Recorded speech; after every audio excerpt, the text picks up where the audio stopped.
Welcome to the long, cold darkness of winter, and to this gentle exploration of why those months were particularly brutal for our medieval ancestors. Before we begin this journey into the frostbitten past, I'd love to know where you're listening from tonight and what time it is in your corner of the world. There's something comforting about knowing we're all gathered here together, sharing these quiet moments across different time zones. If you find these slow-paced historical explorations helpful for winding down, please consider subscribing for more content like this. Now, let me paint you a picture. Imagine awakening in a small, thatched cottage as the first grey light of a February morning seeps through gaps in wooden shutters. Your breath forms clouds in the frigid air of your own home. The fire has died to cold ashes overnight, and ice crystals have formed on the inside of your windows. This is not an unusual morning.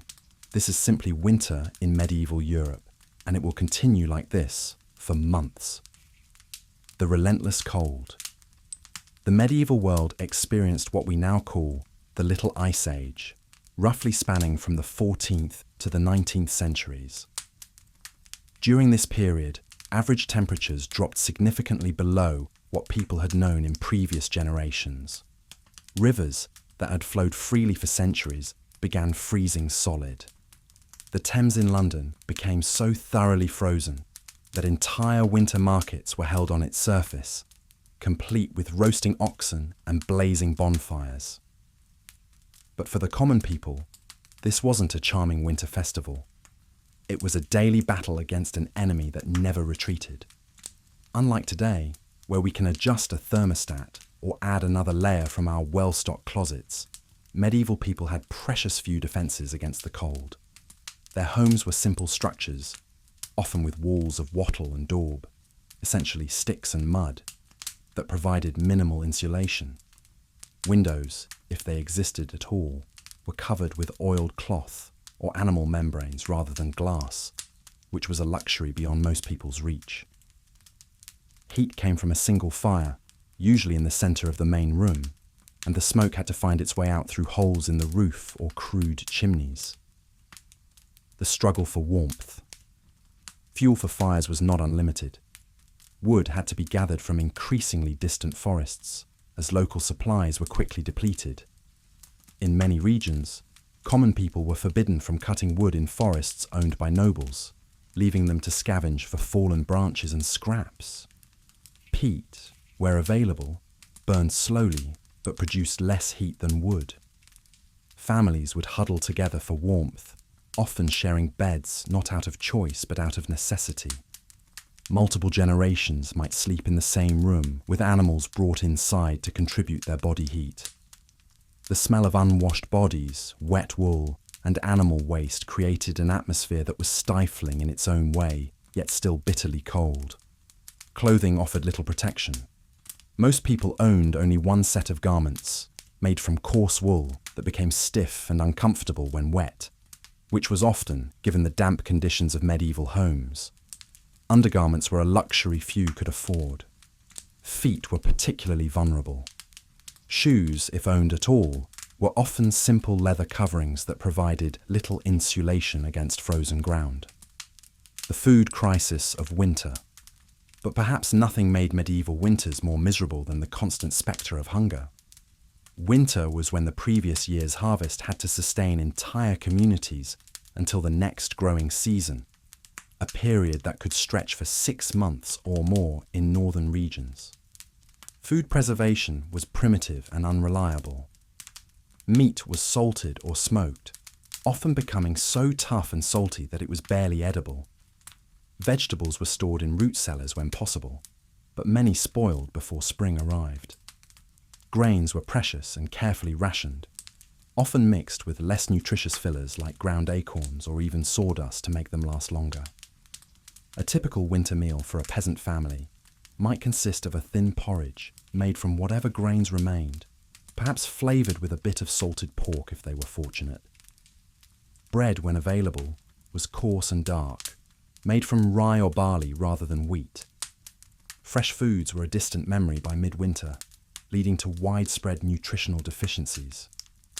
Scurvy was common, caused by the lack of fresh fruits and vegetables. People's teeth would loosen, their gums would bleed, and wounds would heal slowly. Children were particularly vulnerable, with many failing to survive their first winter due to malnutrition and disease. The darkness and its effects.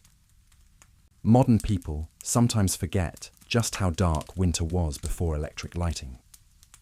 With only candles, oil lamps, or rushlights for illumination after sunset, and with these being expensive luxuries for many, the winter months meant long hours of darkness. The psychological effects of this prolonged darkness were profound.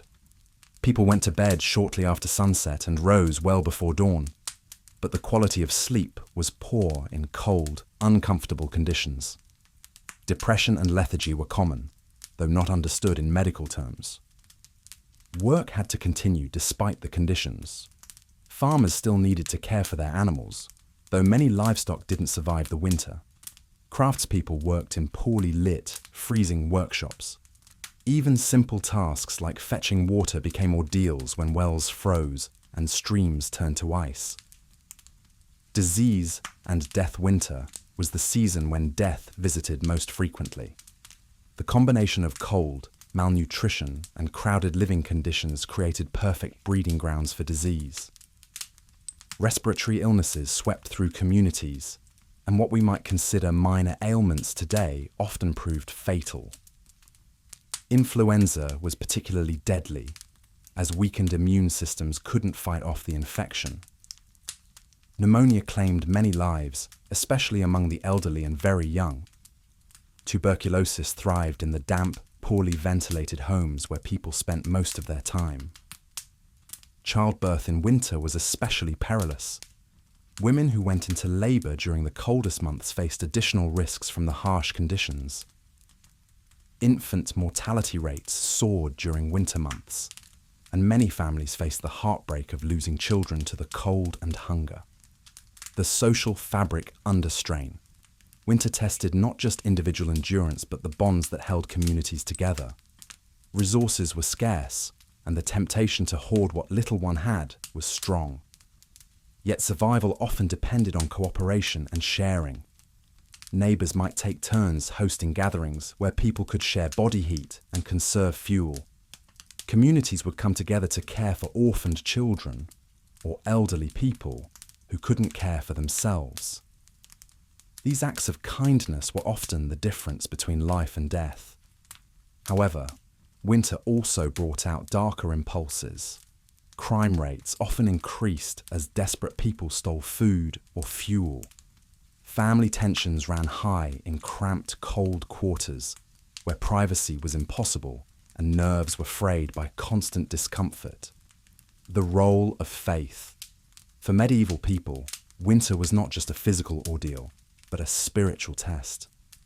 The church taught that suffering was a path to salvation, and many found comfort in the belief that their winter hardships were serving a divine purpose. Religious festivals provided crucial psychological relief during the darkest months. Christmas brought a brief respite from fasting, and for those who could afford it, slightly better food and drink.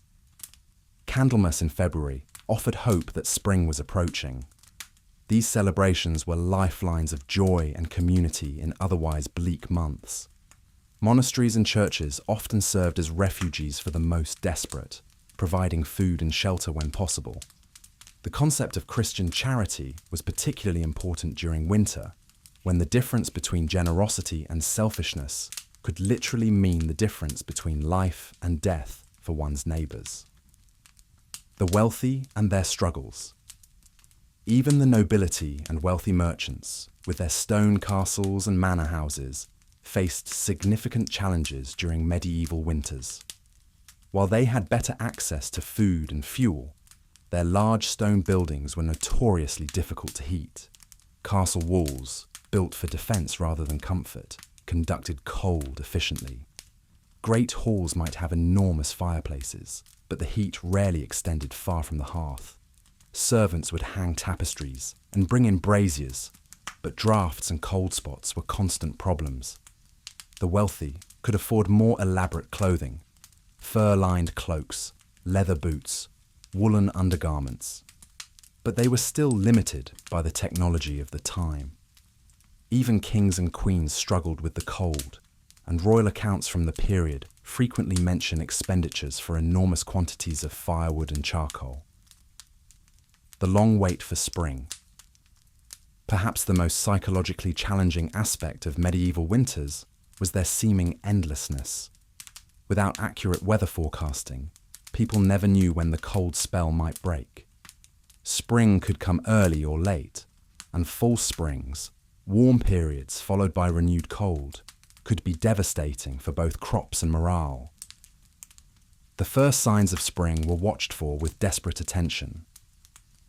The lengthening of days was carefully noted, though the coldest weather often came after the solstice. The appearance of the first snowdrops or crocuses was cause for celebration, even if weeks of cold weather still lay ahead. When spring finally arrived, it brought its own challenges: flooding from melting snow, mud that made travel difficult, and the need to plant crops quickly to make up for lost time. But after months of winter misery, even these problems seemed manageable. Survival and resilience. What's perhaps most remarkable about medieval winters is not how miserable they were, but how people managed to survive them year after year. The resilience required to endure months of cold, hunger, and darkness while maintaining hope for better times is almost unimaginable from our modern perspective. People developed countless small strategies for survival: sleeping with heated stones, layering rushes and straw for insulation, creating wind barriers around their homes, and carefully managing their stores of food and fuel. They learned to read weather signs and plan ahead for the worst conditions. Communities that survived were those that had learned to work together, to share resources and knowledge, and to support their most vulnerable members. The harsh winters served as a crucible that either forged stronger social bonds or destroyed communities entirely. The legacy of medieval winters. These brutal winter experiences shaped medieval culture in profound ways. The cyclical nature of seasons became deeply embedded in religious and cultural practices. The concept of endurance through hardship became a central virtue. The importance of community cooperation and charity was reinforced year after year. Many of our modern Christmas and winter traditions can be traced back to these medieval survival strategies. The emphasis on gathering together, sharing food, and creating light and warmth during the darkest time of year. The literature and art of the medieval period often reflect the harsh realities of winter, but also the joy and relief that came with surviving another season.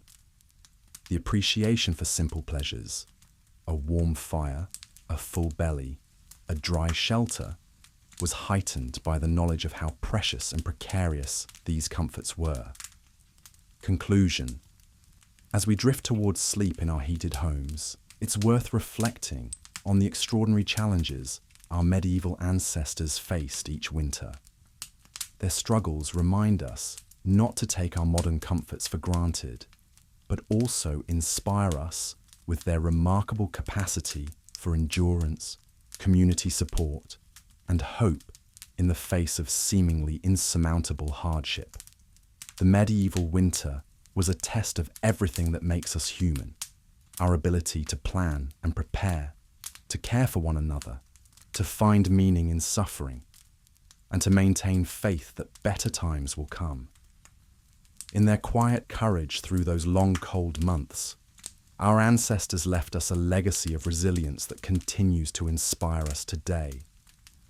So as you settle in for the night, warm and safe, perhaps spare a thought for those who came before us, who faced the darkness and cold with nothing but their determination, their faith, and their care for one another. Their stories remind us that spring always comes, even after the longest, most difficult winter. As the medieval winter tightened its merciless grip upon the land, even the most basic acts of daily survival became Herculean struggles. The bitter winds that howled through the narrow gaps in wooden shutters carried with them not just cold, but the promise of hardship that would test every soul until spring's distant return. In the humble dwellings of peasants and the drafty halls of nobles alike, the challenge of simply staying warm consumed every waking moment. The wealthy might have had access to more firewood and thicker woolen garments, but even they found themselves huddled close to smoking hearths, their breath visible in the frigid air of their own chambers. For the common folk, warmth was a luxury they could scarcely afford. Picture, if you will, a typical peasant family gathered around their meagre fire. The father, his hands cracked and bleeding from the cold, carefully rationed each piece of precious wood. Too much at once, and they would have nothing left for the endless nights ahead. Too little, and the creeping frost would claim his children before dawn. His wife sat nearby, her fingers so stiff from the cold that she could barely mend the threadbare clothing that served as their only protection against winter's assault. The children, their small bodies shivering despite being wrapped in every scrap of cloth the family possessed, pressed close to the dying embers. Their eyes, wide with the hunger that had become their constant companion, reflected the orange glow of flames that seemed to mock their need for warmth. Outside, the wind carried the sound of other families facing the same desperate calculations, the same impossible choices between immediate comfort and long-term survival. But warmth was only one of winter's many cruelties. Food, already scarce during the best of times, became an obsession that haunted every household.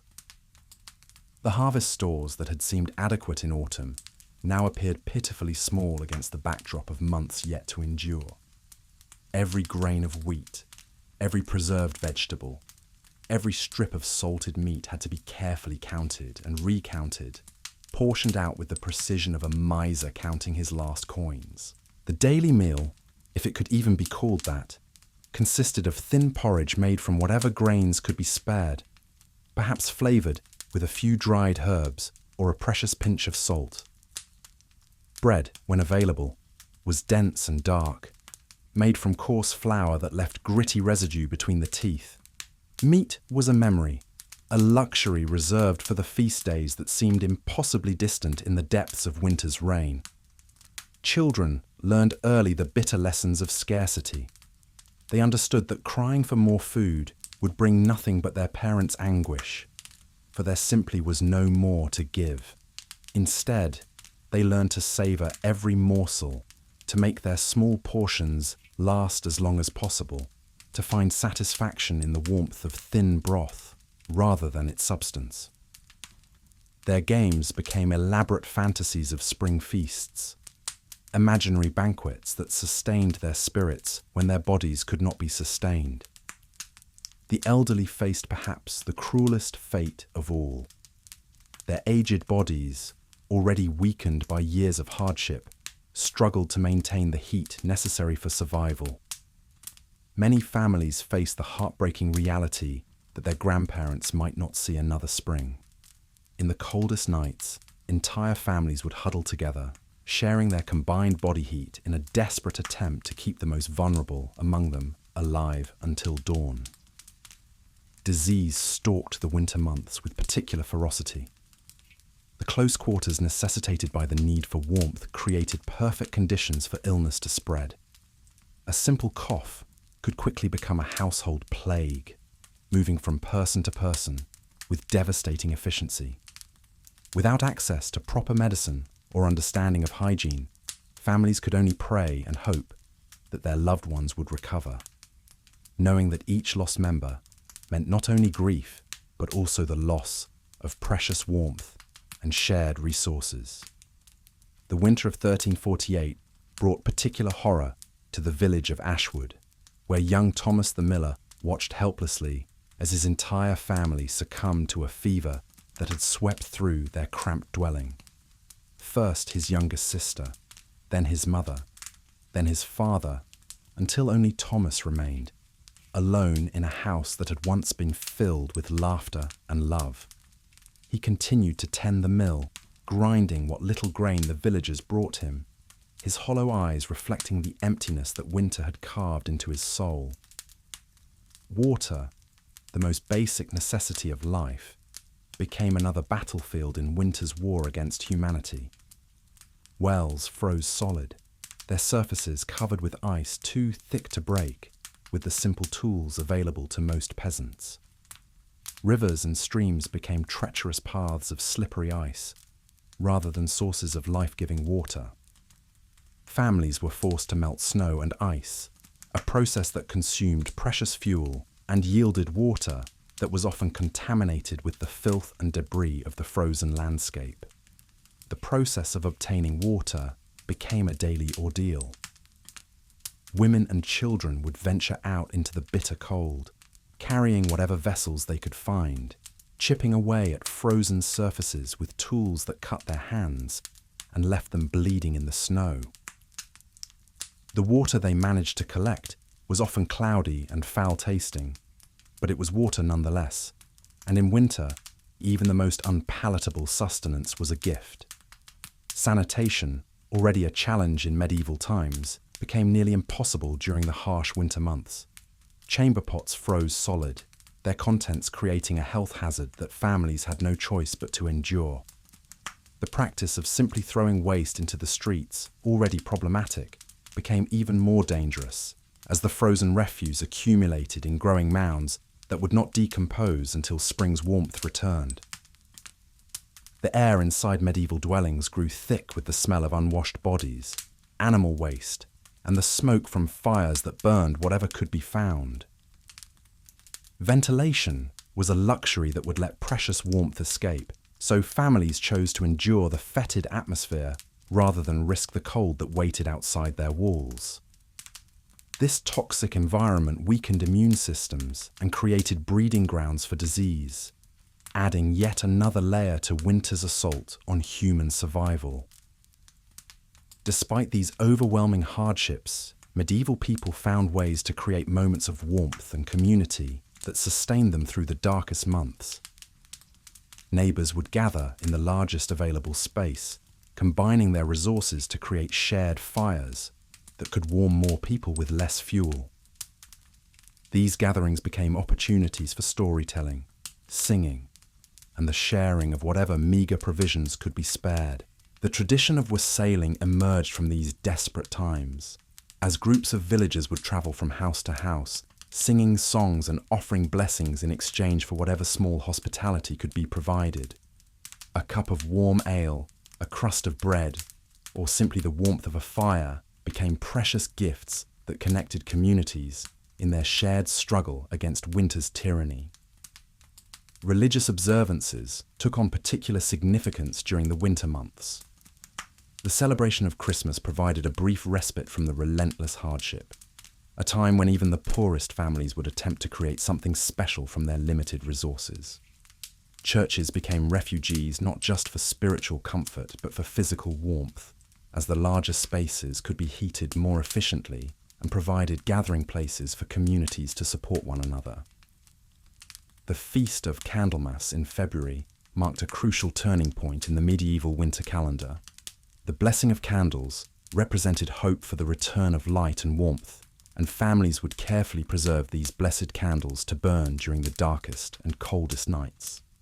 The ceremony provided psychological comfort as much as spiritual solace, offering tangible evidence that winter's reign would eventually end. Children born during the winter months faced particularly harsh challenges. The cold that penetrated even the warmest dwellings made newborns vulnerable to exposure and illness. Mothers, already weakened by malnutrition and the stress of winter survival, struggled to provide adequate milk for their infants. Many families faced the heartbreaking reality that babies born in winter had significantly lower chances of survival than those born in warmer months. The cradle songs of medieval mothers during winter months reflected these harsh realities. Lullabies spoke not of fairy tales and gentle dreams, but of prayers for warmth, for enough food to last until spring, and for the strength to endure another day. These songs, passed down through generations, carried within them the accumulated wisdom of countless mothers who had faced the same struggles and fears. Craftsmen and merchants found their work severely limited by winter's constraints. Blacksmiths struggled to keep their forges hot enough to work metal, while the cost of fuel made their services prohibitively expensive for most customers. Carpenters found their tools too cold to handle comfortably, and the wood they worked with became brittle and difficult to shape. Markets, when they operated at all, became sparse affairs, where the few available goods commanded premium prices. The roads that connected communities became impassable death traps during winter storms. Travelers, caught in blizzards, faced almost certain death, and even short journeys between neighbouring villages could become perilous expeditions. Trade ground to a halt, leaving communities isolated and dependent entirely on their own resources for survival.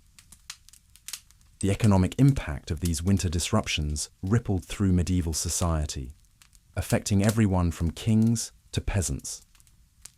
Women bore a disproportionate burden during the winter months, as they were responsible for managing household resources, caring for children and elderly family members, and finding ways to stretch inadequate supplies through the long months ahead.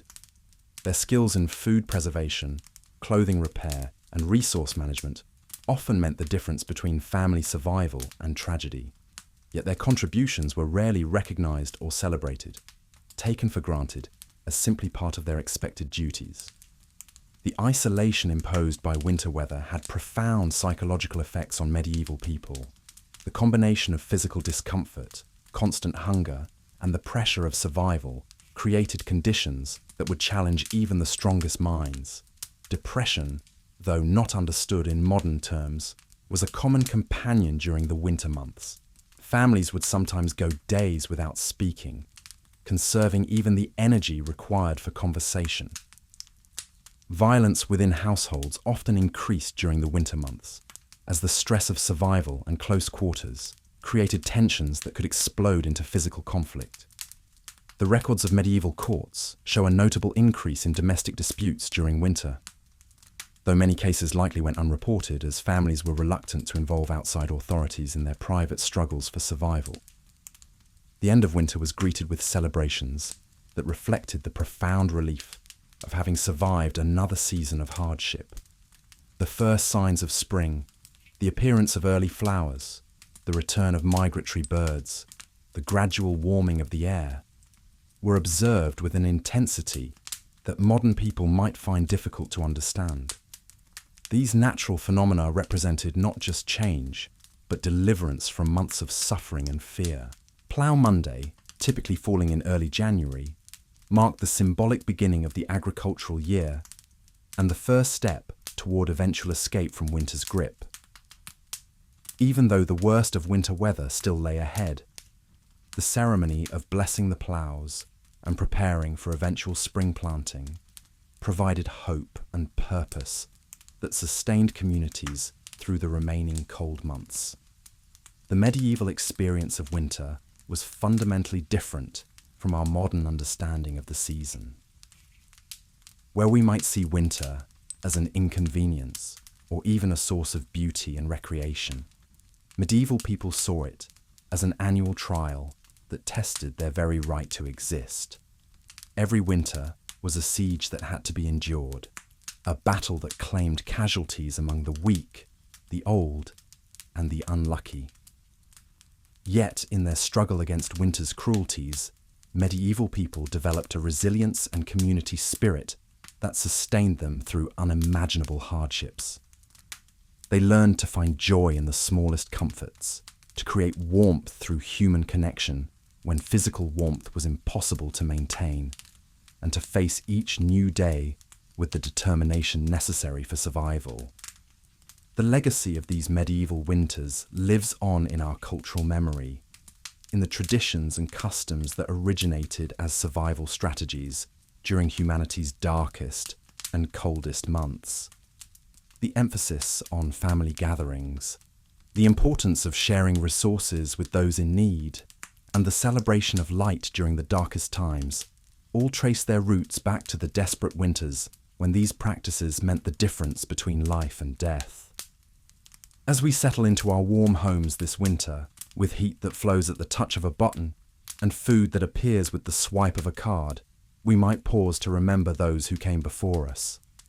Their struggles in the face of winter's unrelenting assault shaped not only their own lives, but the very foundations of the civilization we enjoy today.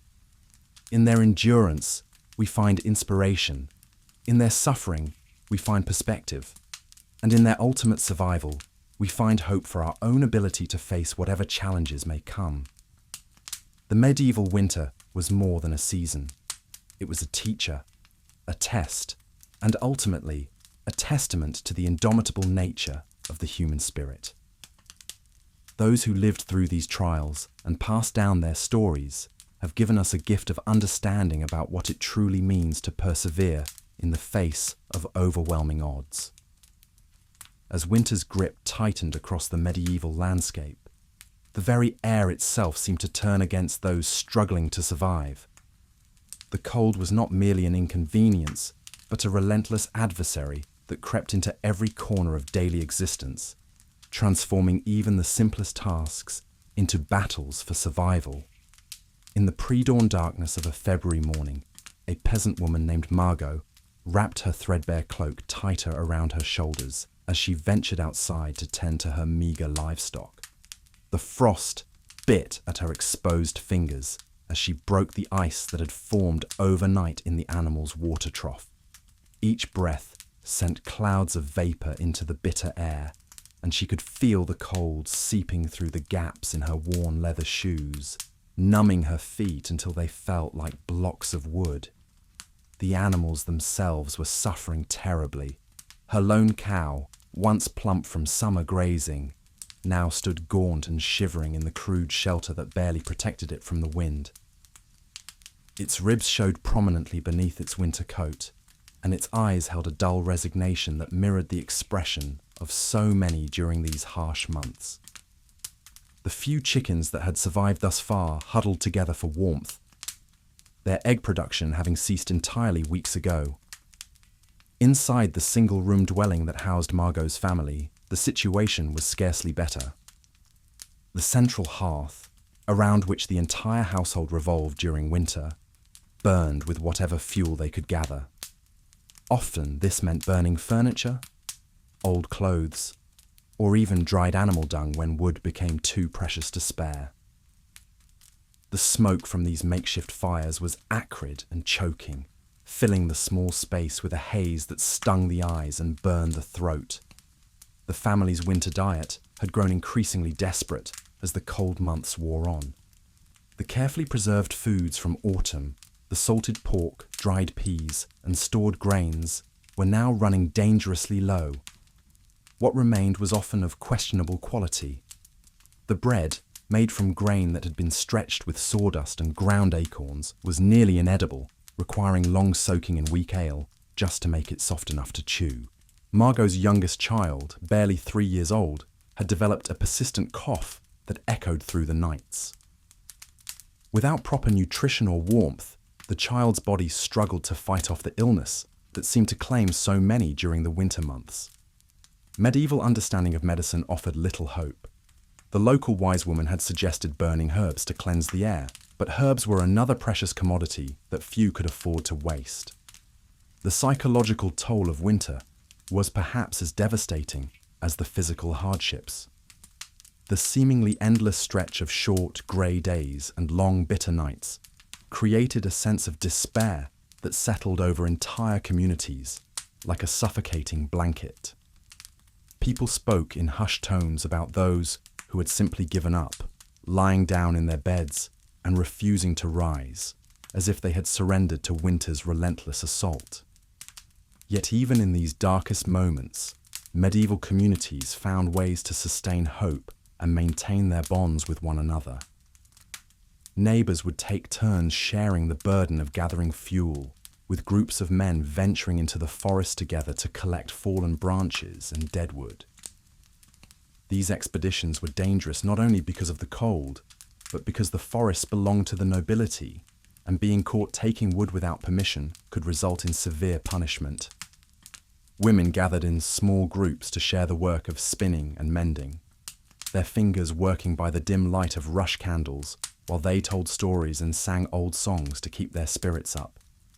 These gatherings served multiple purposes, conserving precious fuel by combining households' warmth while providing the social connection that was essential for maintaining sanity during the isolating winter months. The elderly played a particularly important role during these gatherings, sharing their memories of previous harsh winters and the strategies that had helped them survive. They spoke of the winter of their youth, when the snow had piled so high that entire villages had been cut off from the outside world for months, and how the community had pulled together, sharing their last crusts of bread with those who had nothing left. Religious faith provided another crucial anchor during these trials. The local priest, himself struggling with the same hardships as his parishioners, would lead prayers for deliverance from the cold and for the strength to endure until spring's return. These prayer sessions, held in the small stone church that was often the only heated building in the village, became communal expressions of hope and solidarity. The church calendar provided structure and meaning to the seemingly endless winter months. The Feast of Candlemas in early February offered a moment of celebration and the symbolic promise that light would return to the world. Families would bring their precious candles to be blessed, and for a brief time, the church would be filled with warm, flickering light that seemed to push back against the darkness that had dominated their lives for so long. Children, despite their suffering, found ways to adapt to the harsh conditions with a resilience that often amazed their elders.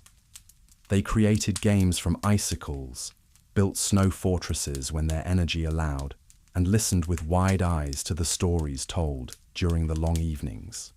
Their laughter, when it came, was a precious sound that reminded adults of the reasons to keep fighting through each difficult day.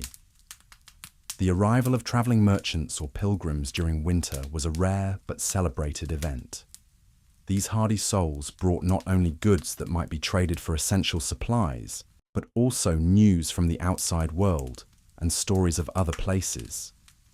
Their presence reminded isolated communities that they were not alone in their struggle, and that somewhere beyond the frozen landscape, life continued.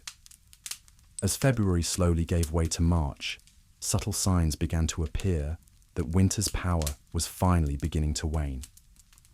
The icicles hanging from the eaves would drip slightly during the warmest part of the day, creating small pools of water that would freeze again by evening. The wind, while still bitter, occasionally carried hints of something different, a freshness that suggested change was coming.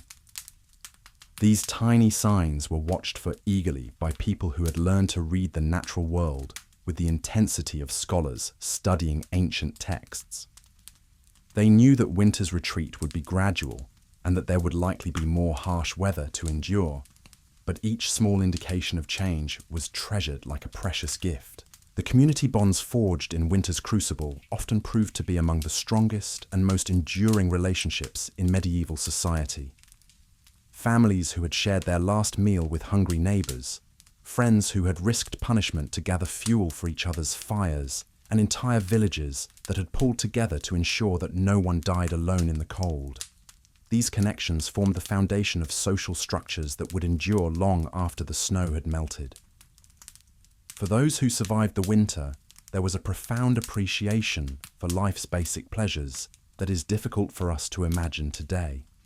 The simple act of feeling truly warm, of eating fresh food, or of seeing green growing things would bring a joy so intense it was almost spiritual in nature. These survivors had looked into the face of death and found within themselves reserves of strength they had not known they possessed. Medieval winter was more than just a season. It was a test of character, a forge that shaped individuals and communities in fundamental ways. Those who emerged from its grip were forever changed, carrying with them both the scars of their ordeal and the quiet confidence that comes from having endured the unendurable. The stories of these winter survivors were passed down through generations, becoming part of the collective memory that helped subsequent generations prepare for and survive their own encounters with the winter's wrath. In these tales, we find not just accounts of suffering, but testimonies to the incredible resilience of the human spirit and the power of community to sustain hope even in the darkest of times. As the harsh grip of winter tightened its hold on medieval Europe, even the most basic human needs became monumental challenges. We've explored the bitter cold, the scarcity of food, and the desperate measures people took to survive. But perhaps no aspect of medieval winter was more telling of the era's hardships than the struggle simply to stay clean and healthy when warmth itself was a luxury. Picture, if you will, a peasant family huddled in their single-room dwelling as snow piles against the shuttered windows. The fire in the centre of the room sputters and smokes, filling the air with a haze that stings the eyes and coats everything in a fine layer of soot. There is no separate kitchen, no bathroom, no privacy of any kind. This cramped space serves as bedroom, dining room, workshop, and often stable all at once. In such conditions, the very notion of cleanliness becomes almost abstract. Water, when available, must be hauled from wells or streams that may be frozen solid for months. Heating that water requires precious fuel that could mean the difference between freezing and surviving another day. A hot bath, even for the wealthy, was a rare luxury reserved for special occasions, and certainly not something to be enjoyed during the depths of winter. For the common folk, washing was largely limited to their hands and face, and even that with water so cold it burned the skin. Their clothes, thick with the grime and sweat of daily survival, remained unwashed for weeks or even months at a time. Layers of wool and linen, once donned in autumn, stayed on the body until spring, growing heavier with accumulated filth and alive with the tiny creatures that thrived in such conditions. Lice and fleas were not merely annoyances but constant companions. They nested in hair, in clothing, in the straw that served as bedding. The wealthy might afford fine-toothed ivory combs to battle these pests, but for most, the creatures were simply another burden to bear. Children learned early to scratch absently at their scalps and arms, the motion as natural as breathing. Yet even among the nobility, winter cleanliness was a relative concept.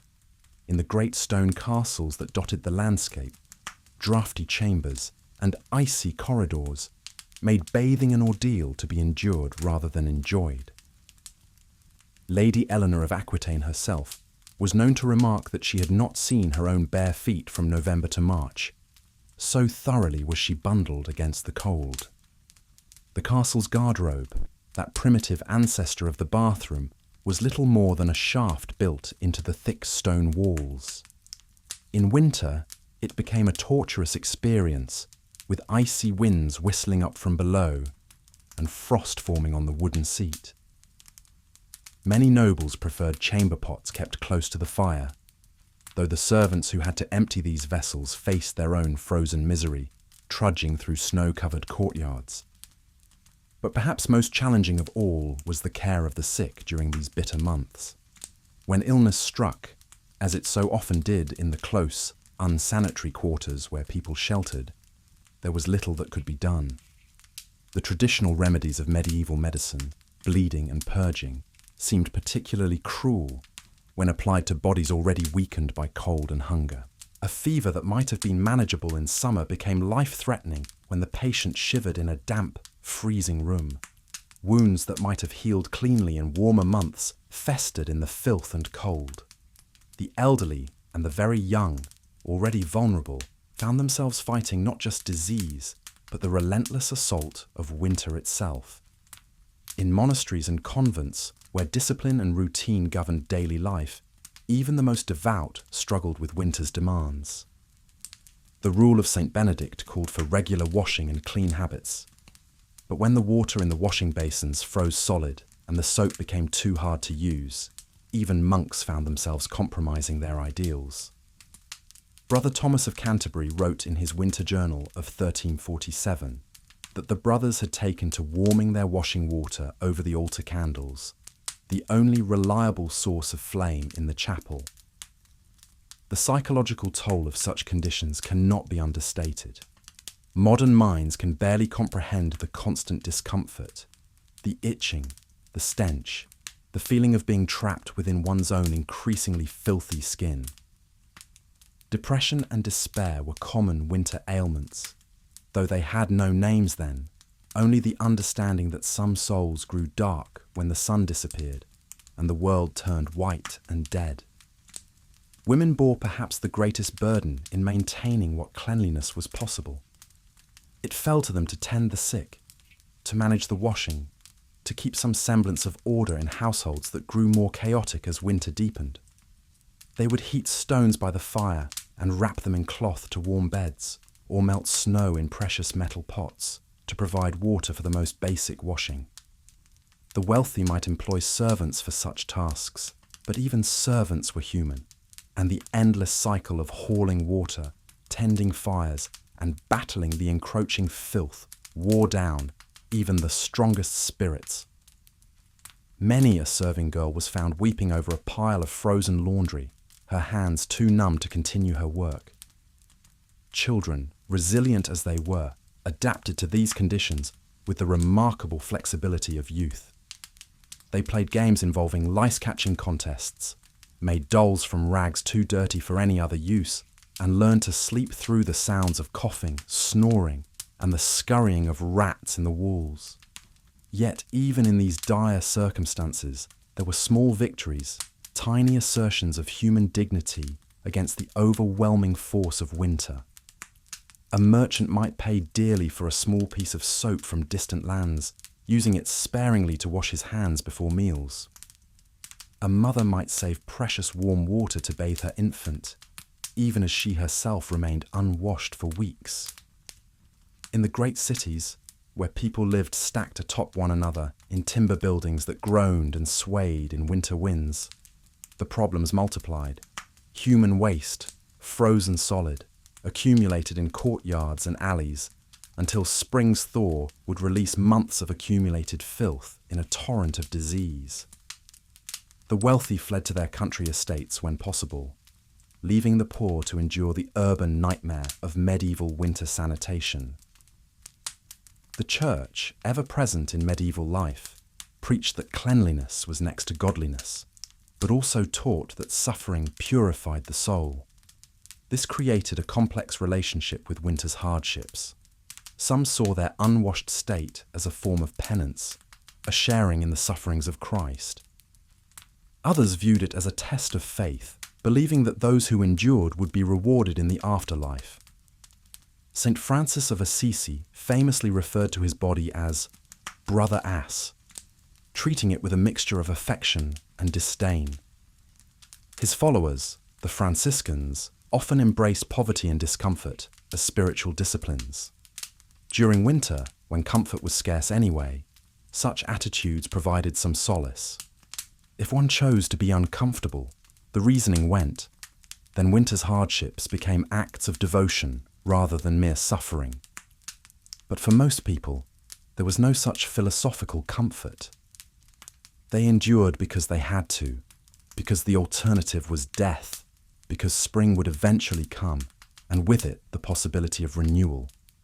They told stories by firelight of better times and better places, passed down remedies and techniques for surviving the worst of winter's assault on human dignity. As the long nights stretched on and the cold seemed to seep into the very stones of their dwellings, medieval people developed a kind of grim humour about their plight. They joked about the lice that were their only warm-blooded companions, about the beards that grew icicles, about the way their breath could freeze mid-sentence on the coldest mornings. This humour was itself a form of resistance, a way of maintaining humanity in the face of conditions that seemed designed to strip it away. When a person could laugh at their own filth, at their own discomfort, they retained something essentially human that winter could not touch.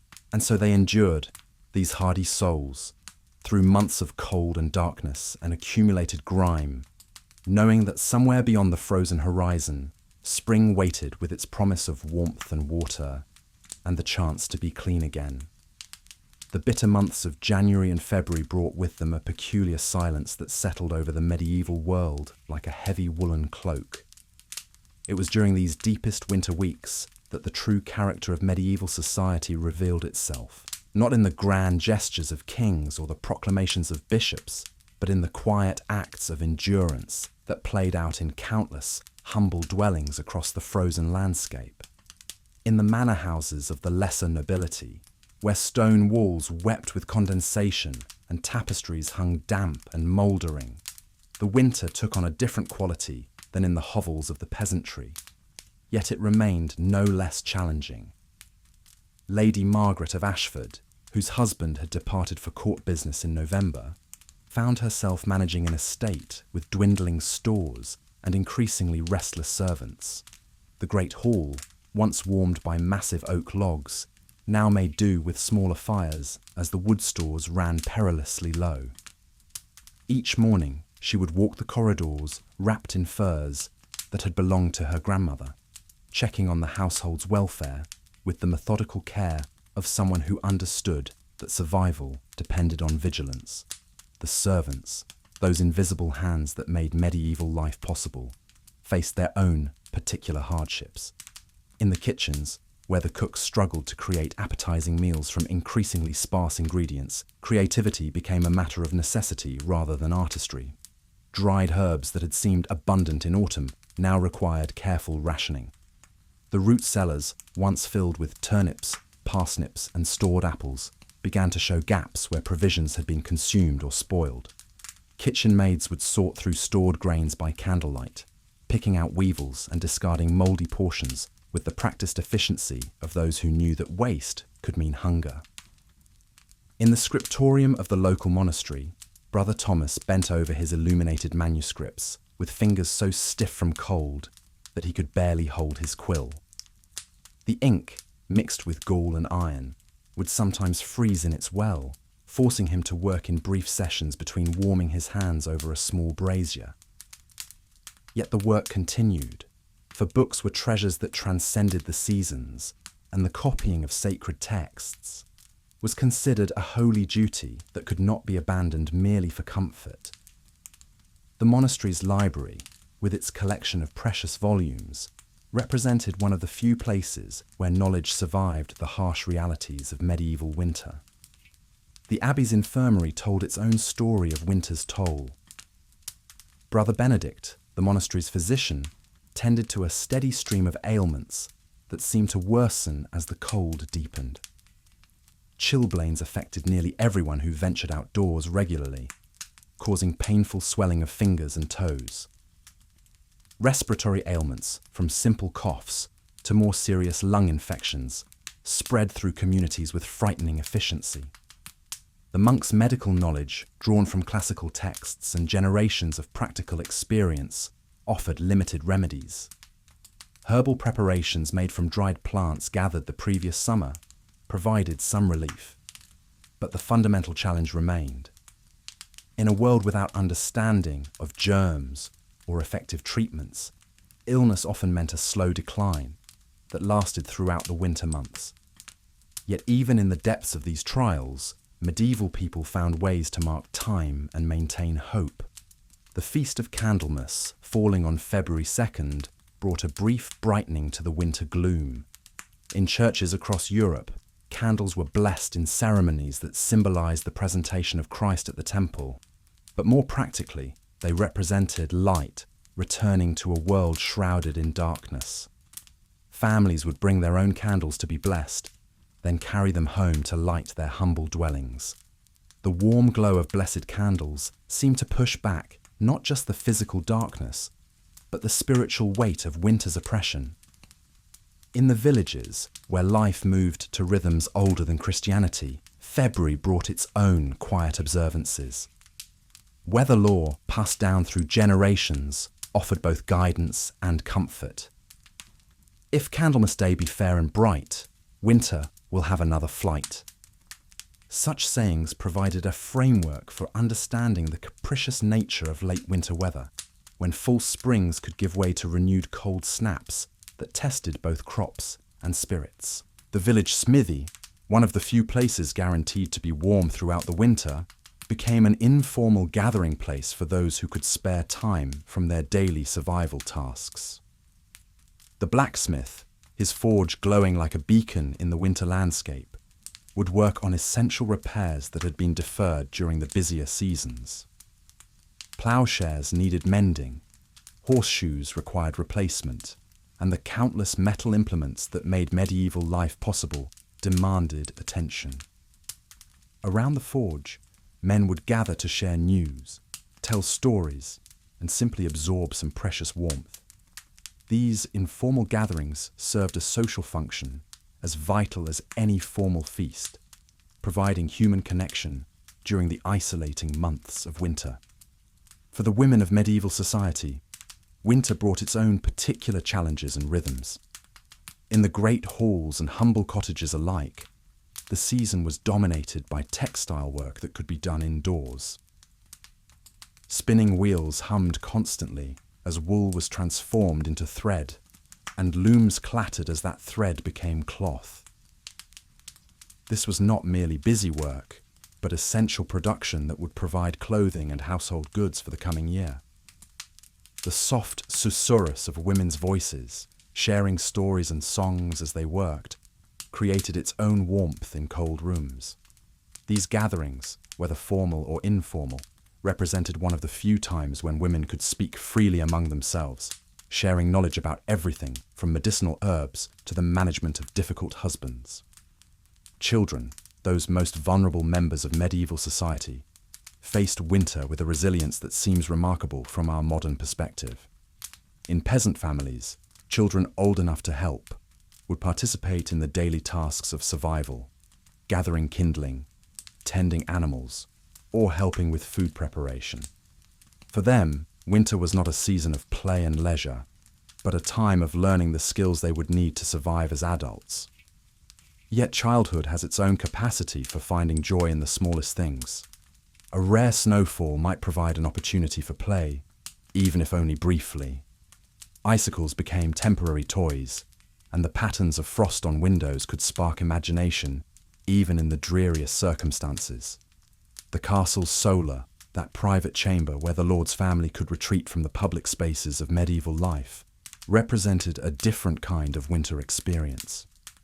Here, among tapestries and cushions, with a fire that rarely died completely, life took on a more contemplative quality. This was where noble families would gather for storytelling, where children learned the songs and tales that connected them to their heritage.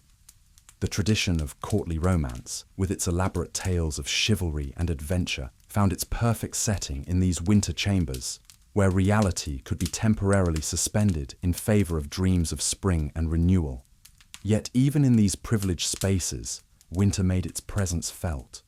Drafts crept around window shutters, and the stone floors remained perpetually cold, despite rushes and carpets. The luxury of the solar was relative, a degree of comfort that seemed magnificent only in comparison to the harsh alternatives outside its walls. Noble ladies, wrapped in their finest furs, still shivered as they worked at their embroidery, or listened to the household chaplain read from illuminated prayer books. The religious calendar provided its own structure to the winter months, offering both spiritual comfort and practical guidance.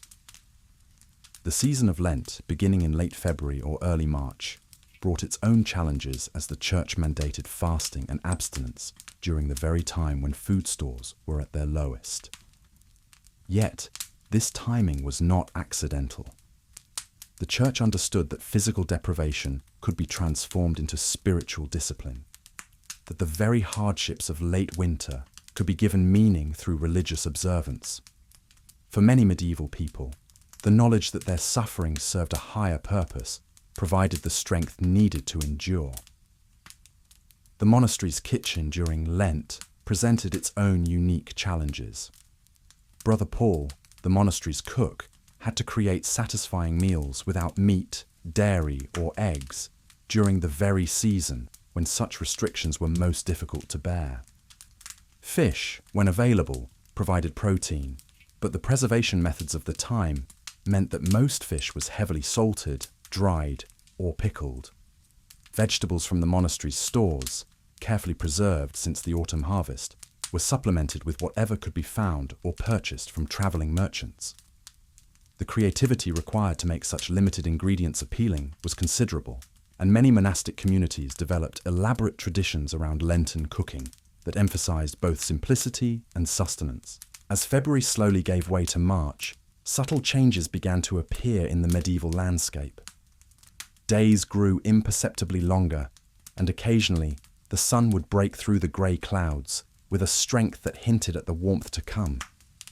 These were the moments that medieval people lived for during the winter months. Brief glimpses of the world beyond the cold that reminded them that survival was not just possible, but certain. The first signs of spring's approach were noted with the careful attention of people whose lives depended on understanding nature's rhythms. A patch of earth freed from snow, the sound of water dripping from icicles, the appearance of the first hardy birds returning from their winter refuges. All these were recorded not just in the formal chronicles of monasteries, but in the collective memory of communities that had learned to read the subtle signs of seasonal change. In the fields surrounding villages and manors, the winter wheat that had been planted in the autumn began to show its first tentative growth. This early emergence was both hopeful and dangerous, as late frosts could still destroy the young plants. Farmers would walk their fields with the anxiety of people whose very survival depended on these green shoots surviving until full spring arrived. The manor courts, which had been suspended during the worst of the winter weather, began to resume their sessions as travel became more feasible. These gatherings served not just legal functions, but social ones as well, bringing together people who had been isolated in their individual struggles with winter. News was shared, disputes settled, and plans made for the agricultural work that would begin in earnest once the ground fully thawed. For the merchants and traders who formed the backbone of medieval commerce, late winter brought both challenges and opportunities. Roads that had been impassable for months began to clear, allowing for the movement of goods that had been stockpiled during the winter months.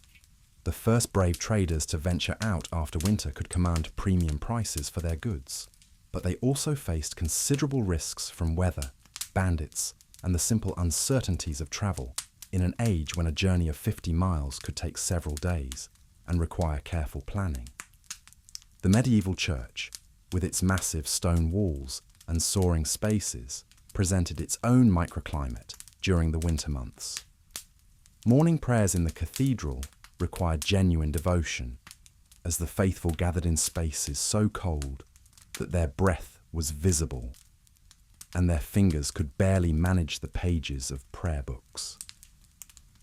Yet these gatherings also provided essential community connection, bringing together people from all levels of society in shared observance that transcended the individual hardships of winter survival. As we consider these final weeks of medieval winter, when survival had become a refined art practiced by millions of people across Europe, we begin to understand how deeply the seasons shaped not just individual lives, but the entire structure of medieval society. The strategies that people developed to survive winter, cooperation, careful resource management, spiritual resilience, and practical innovation, became the foundations upon which medieval civilization was built. The approaching end of winter brought with it not just relief, but a renewed appreciation for life itself. Having survived another season when survival was not guaranteed, medieval people greeted the first real signs of spring with a joy that seems almost mystical to our modern sensibilities. Their gratitude was not merely for comfort returning, but for life itself continuing, for community surviving intact, and for the opportunity to begin once again the eternal cycle of planting, growing, and harvesting that sustained human civilization. In the quiet moments of late winter, as people gathered around dying fires and contemplated the season they had endured, there was often a sense of accomplishment that transcended mere survival. They had faced winter's worst and emerged not just alive, but still capable of hope. still connected to their communities, still faithful to the beliefs and traditions that gave meaning to their lives. The bitter cold was only half the battle. As winter's icy fingers tightened their grip on the medieval world, another enemy emerged from the darkness, one perhaps even more terrifying than the frost itself: disease. In the close, fetid quarters where families huddled for warmth, sharing their meagre spaces with livestock and vermin, sickness spread like wildfire through tinder-dry wood. Picture, if you will, a peasant family pressed together in their single-room hovel. The father, already weakened by months of inadequate food, begins to cough. It starts as a simple rasp, barely noticeable above the crackling of their meagre fire. But within days, that cough has become a wet, rattling thing that shakes his entire frame. The children huddle closer to their mother, but there's nowhere to retreat in their cramped dwelling. The sickness passes from one to another, with the inevitability of winter itself. Pneumonia was the silent reaper of medieval winters. In those damp, smoke-filled hovels, where proper ventilation was a luxury no one could afford, the disease found perfect conditions to flourish. Without understanding of germs or contagion, families could only watch helplessly as loved ones burned with fever, their breath growing shorter and more laboured with each passing hour. The very warmth they sought by crowding together became their undoing. But pneumonia was far from the only threat lurking in winter's shadow. Influenza swept through communities like a scythe through wheat, leaving devastation in its wake. The winter of 1557 stands as a particularly grim testament to the disease's power. In Paris alone, over 10,000 souls perished as a virulent strain of flu ravaged the population. The bodies piled up faster than they could be buried, and the frozen ground made even simple graves a back-breaking ordeal. The symptoms were unmistakable and terrifying. First came the bone-deep aches that made even the simplest movements agony. Then the fever, burning through weakened bodies like a forge fire. Victims would alternate between shivering fits that rattled their teeth and sweats that soaked through their meagre clothing. In the final stages, many would succumb to a kind of delirium, calling out names of loved ones long dead or speaking to phantoms only they could see. For those who survived the initial assault of these diseases, recovery was a long and uncertain process. Weakened by malnutrition and exposure, their bodies had few reserves to draw upon. A simple cold could linger for weeks, sapping what little strength remained. Many who appeared to recover would succumb to secondary infections, their immune systems too compromised to mount an effective defense. The medieval understanding of disease made matters even worse. Physicians, working with theories inherited from ancient Greece, believed illness resulted from an imbalance of the body's four humours: blood, phlegm, yellow bile, and black bile. Their treatments often did more harm than good. Bloodletting, the practice of deliberately draining blood from patients, was considered a cure-all for nearly every ailment. Imagine the horror of watching a loved one, already weakened by disease and hunger, having their remaining strength literally drained away by well-meaning healers. Herbal remedies, while sometimes helpful, were often based more on superstition than genuine medical knowledge.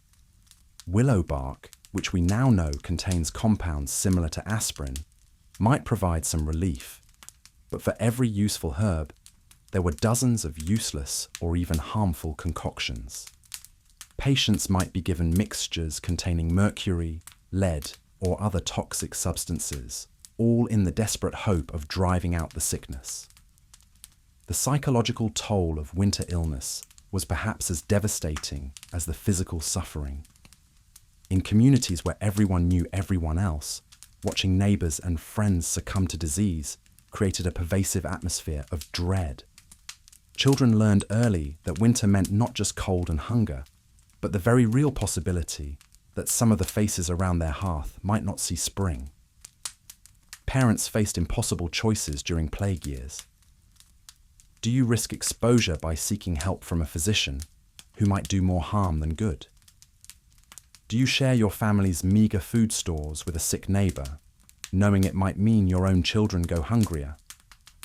Do you allow a traveling merchant into your home, not knowing what diseases he might carry from distant villages? The clergy offered spiritual comfort, but even they were not immune to winter's diseases. Monasteries, often the only sources of medical care in rural areas, could become charnel houses when plague struck. The very acts of charity that defined Christian virtue, caring for the sick and feeding the hungry, became vectors for the spread of disease. Women bore a particularly heavy burden during these dark months. As the primary caregivers in medieval society, they were most likely to be exposed to contagion while tending to sick family members. Pregnant women faced additional horrors, as many diseases could cause miscarriages or birth defects. Those who managed to carry children to term often delivered babies already weakened by their mother's illness. Infants who stood little chance of surviving their first winter. The very young and very old were always the first victims. Elderly grandparents, their bodies already worn down by decades of hard labor and poor nutrition, would often be the first to succumb when sickness entered a household. Infants and small children, with their developing immune systems, were equally vulnerable. It was not uncommon for families to lose multiple generations in a single winter epidemic. But perhaps most tragic were the measures communities took to protect themselves from disease. Quarantine, while sometimes effective, often meant condemning the infected to die alone and abandoned. Families would lock sick relatives in outbuildings or even caves, leaving food at a distance and waiting for either recovery or silence. The lucky few who survived such isolation often emerged to find their communities forever changed, with familiar faces missing and social bonds strained by the desperate choices winter had forced upon them.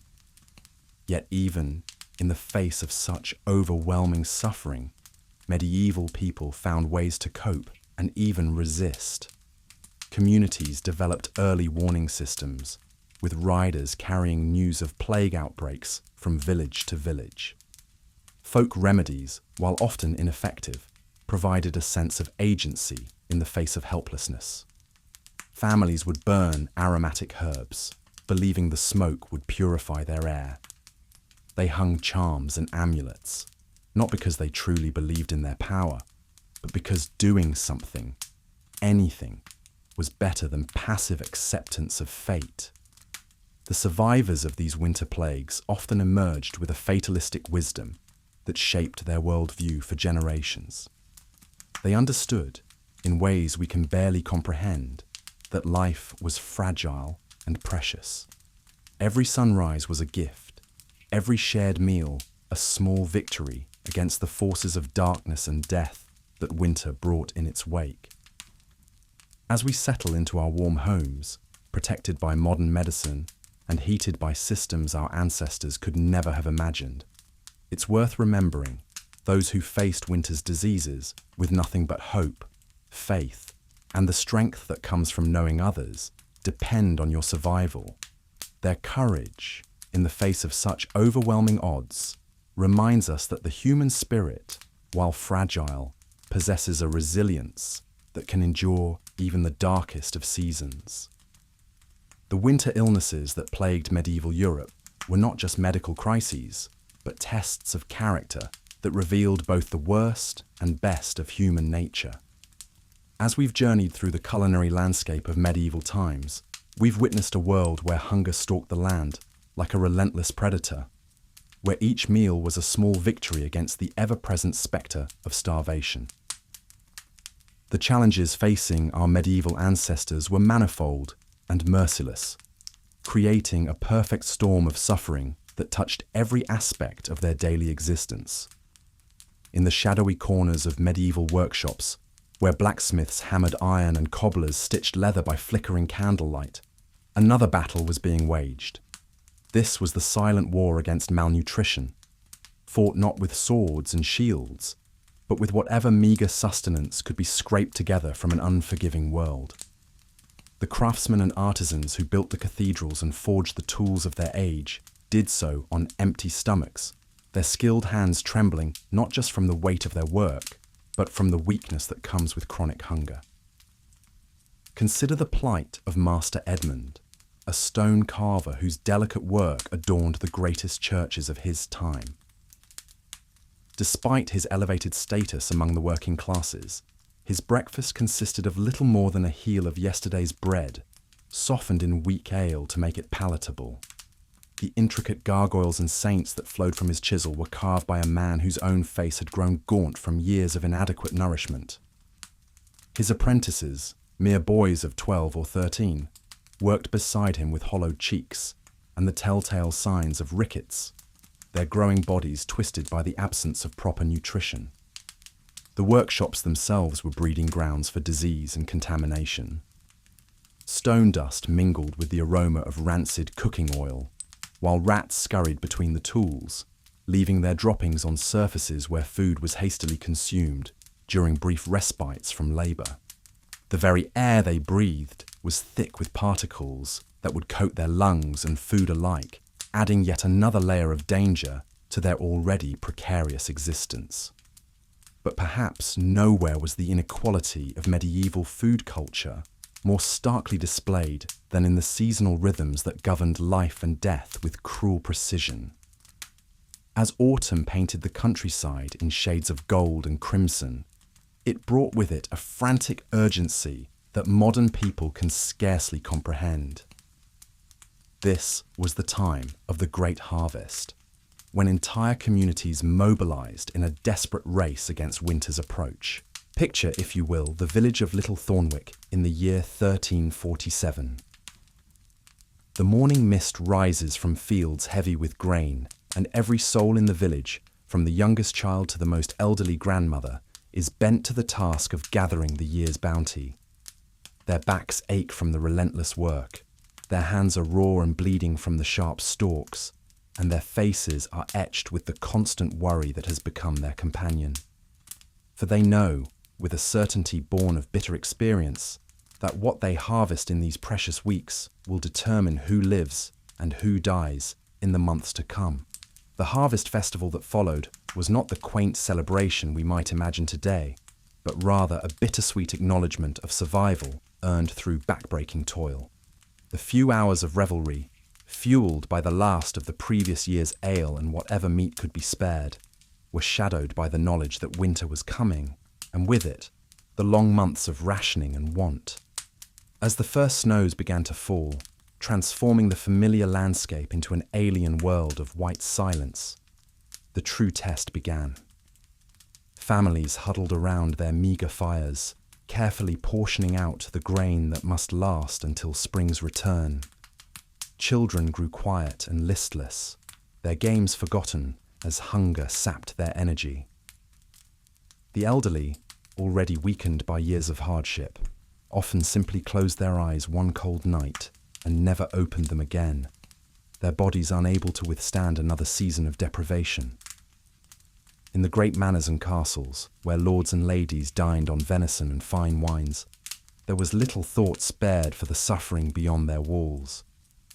The contrast was jarring and deliberate.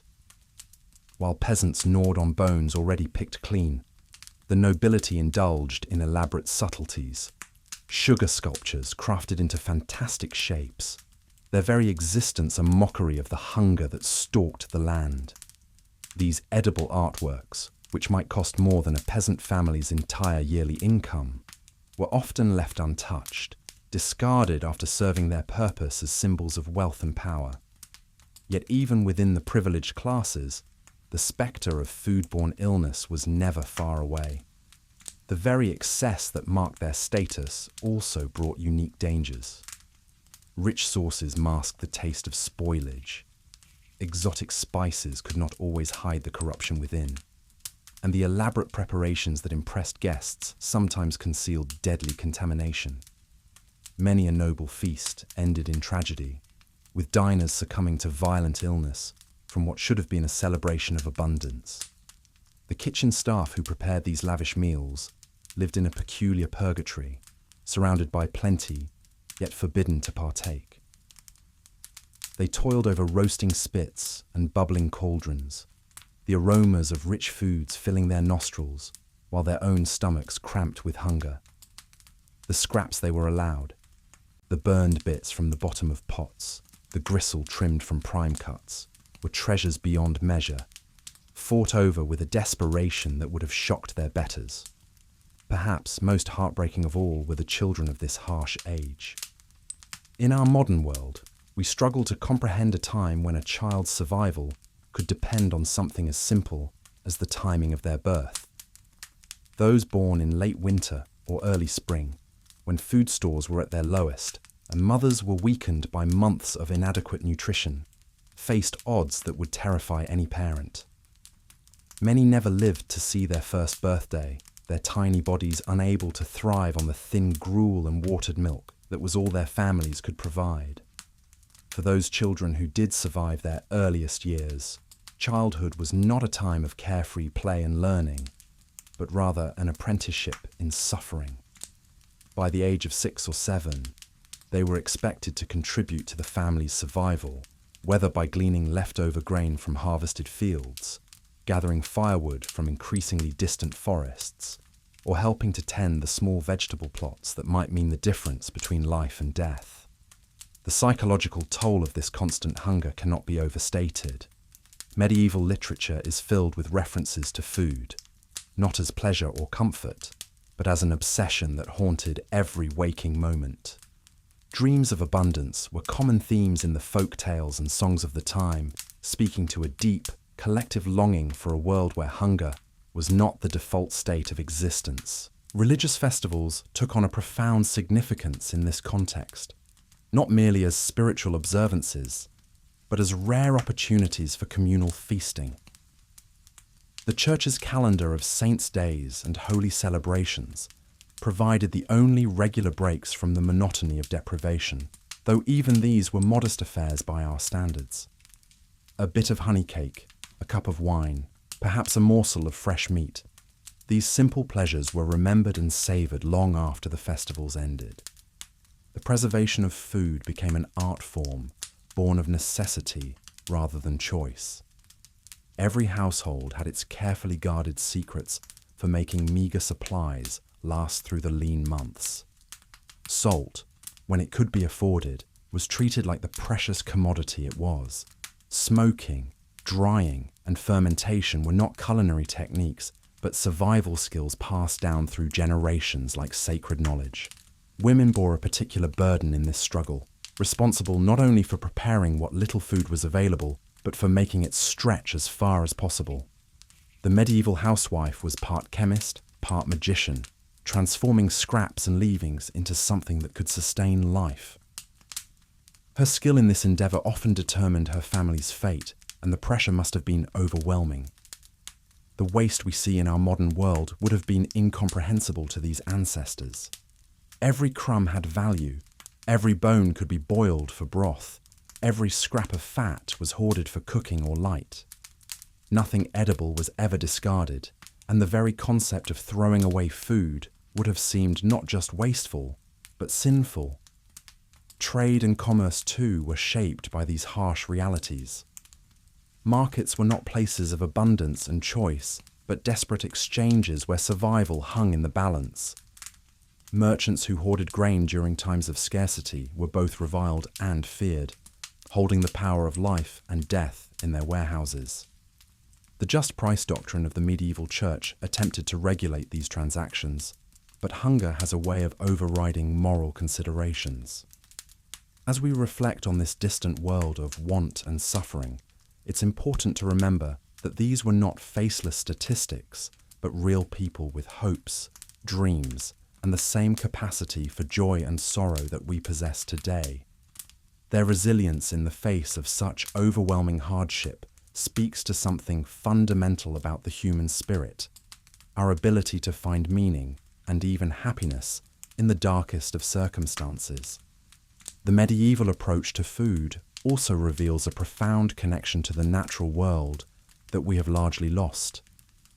The turning of the seasons was not merely a matter of changing weather, but a matter of life and death. The first green shoots of spring were greeted with a joy that bordered on religious ecstasy, for they meant that another winter had been survived and hope was renewed. This seasonal awareness extended to every aspect of food culture. Medieval people knew intimately which plants could be foraged and when, which preservation methods worked best for different foods, and how to read the subtle signs that indicated whether crops would flourish or fail. This knowledge was hard-won through generations of trial and error, paid for with countless lives lost to famine and disease.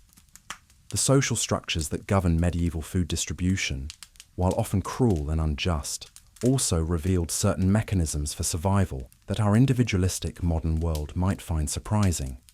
The feudal system, for all its inequities, created networks of obligation that sometimes prevented complete societal collapse during times of crisis. Lords had duties to their vassals, just as vassals had duties to their lords, and these bonds, however unequal, could mean the difference between survival and starvation for entire communities. The guild system that governed craftsmen and merchants also created support networks that helped members weather difficult times.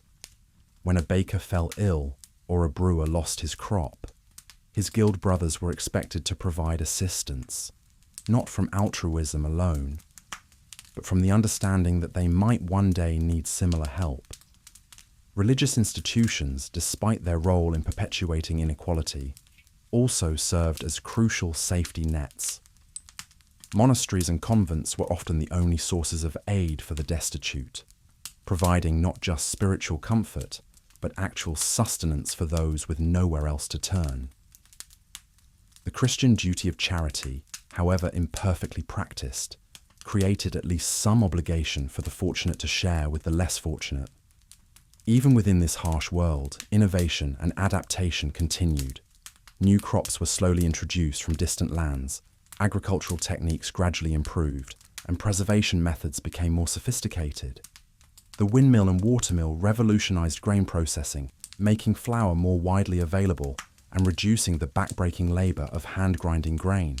The spice trade, despite its enormous cost and the suffering it caused through its inequality, also brought new flavors and preservation techniques to Europe. These exotic seasonings were not merely luxuries, but practical tools for making spoiled or unappetizing food palatable. The antibacterial properties of many spices, though not understood scientifically, were recognized through experience and helped extend the life of precious food stores. Urban development, too, was shaped by food concerns. The location of markets, the regulation of trades, and the planning of streets all reflected the central importance of food distribution and safety. Cities that failed to secure adequate food supplies quickly found themselves in revolt or ruin. The legal systems of medieval Europe were deeply concerned with food-related crimes and regulations.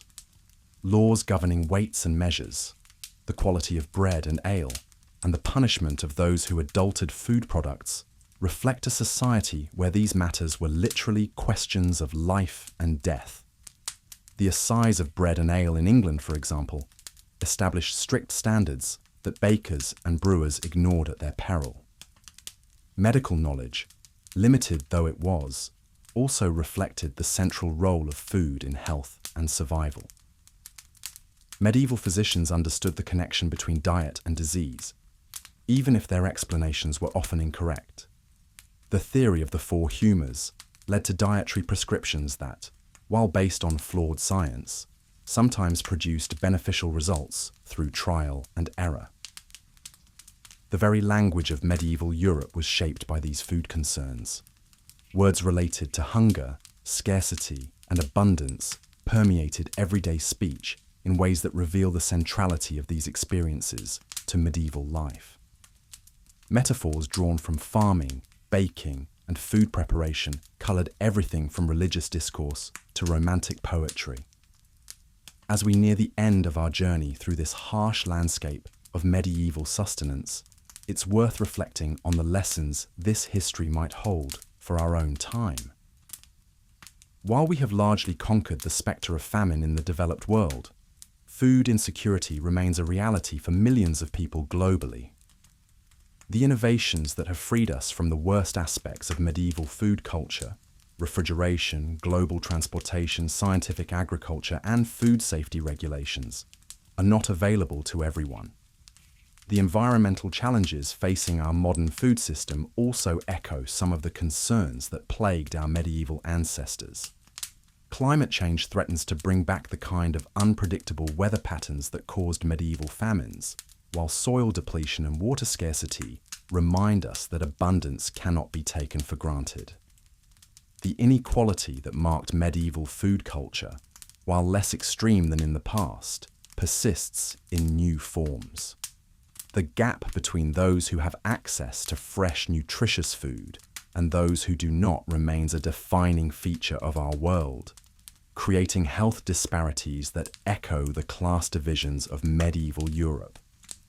Perhaps most importantly, the medieval experience reminds us of the fundamental importance of food security to human civilization.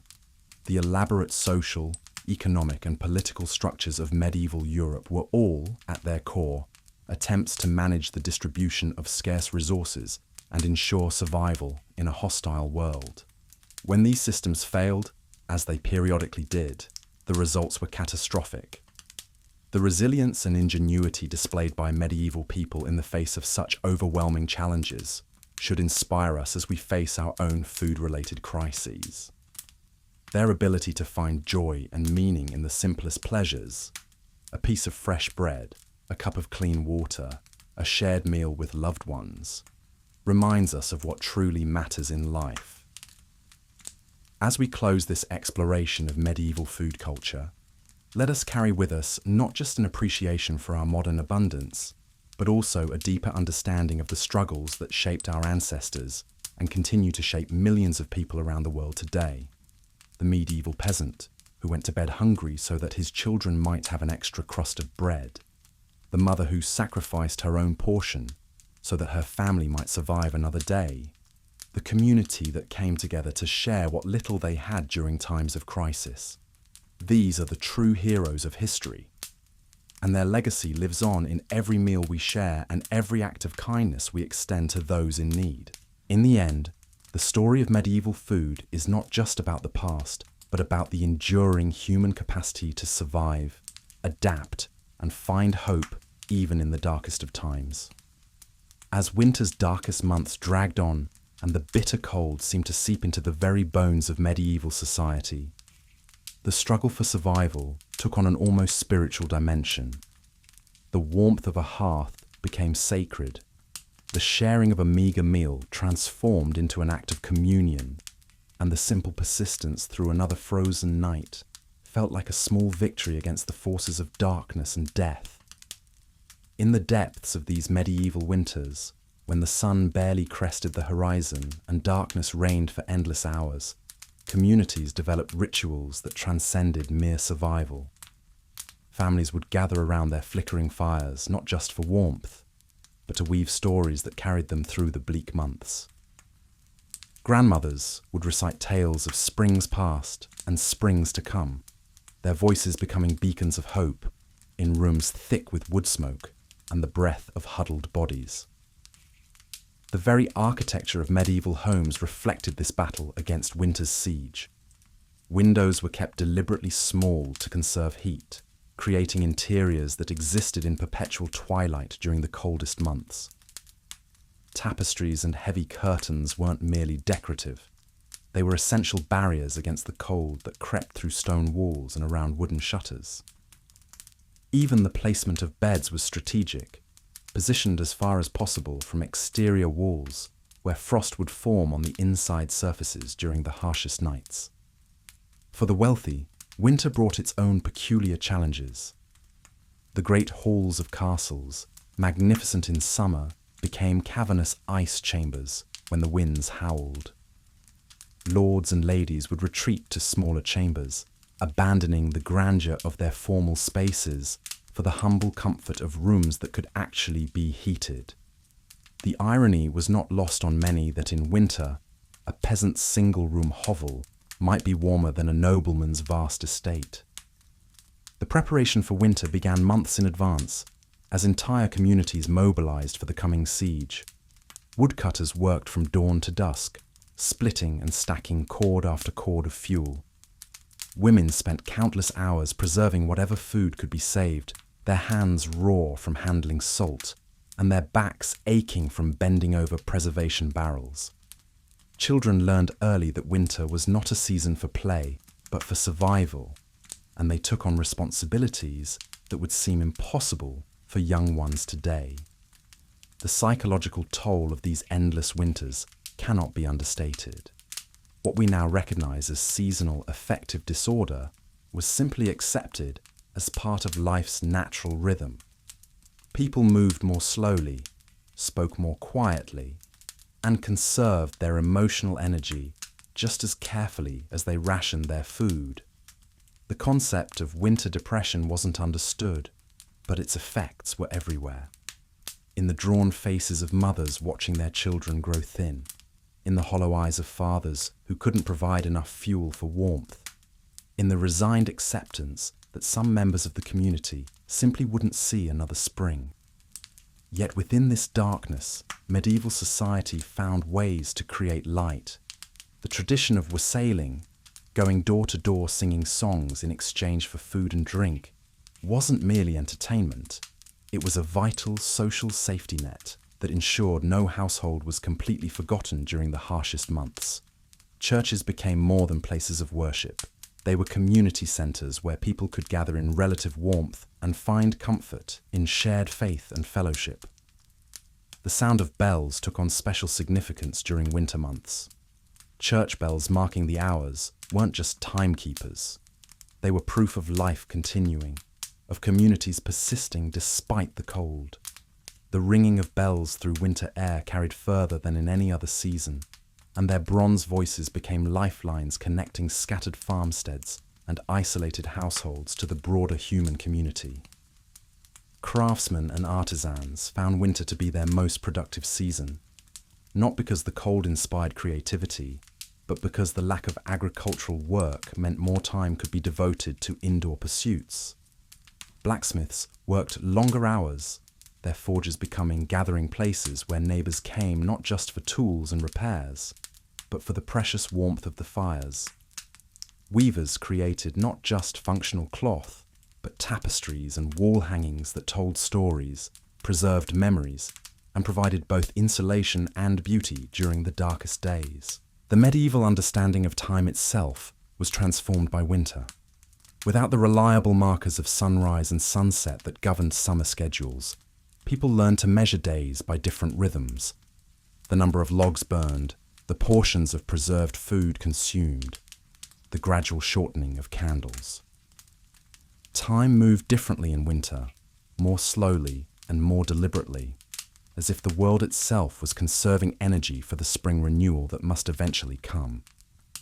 Children born in winter were considered especially hardy, blessed with the strength needed to survive in a harsh world. But infant mortality rates were also highest during these months, as the combination of cold, poor nutrition, and limited medical knowledge created perfect storms of vulnerability. Mothers would wrap newborns in whatever warm materials they could find, often their own undergarments, and keep them close to their bodies day and night, knowing that their own body heat might be the difference between life and death for their child. The elderly faced winter with a particular kind of courage, knowing that each year might be their last to see the world reborn in spring. Many developed a fatalistic acceptance, making peace with the possibility that they might not survive the season. Yet, this acceptance often came with a fierce determination to pass on their knowledge and stories to younger generations, ensuring that their wisdom would outlive their physical presence. Trade and commerce slowed to a crawl during the worst winter months, but they never stopped entirely. Brave merchants would venture out during brief warm spells, their wagons loaded with essential goods, and their animals struggling through snow and ice. These winter traders were often seen as heroes, bringing not just needed supplies, but news from the outside world, proof that life continued beyond each isolated community's borders. The relationship between humans and animals became even more intimate during winter months. Livestock weren't just economic assets. They were partners in survival. Cows, pigs, and chickens provided warmth as well as sustenance, and many families would literally share their living spaces with their animals during the coldest periods. The breath of a cow could help warm a small room, and the body heat of sleeping animals could make the difference between a bearable night and a deadly one. Medical knowledge during medieval winters was a mixture of practical wisdom and desperate superstition. People understood that certain herbs could help fight off winter illnesses, but they also believed in charms and rituals to ward off the cold.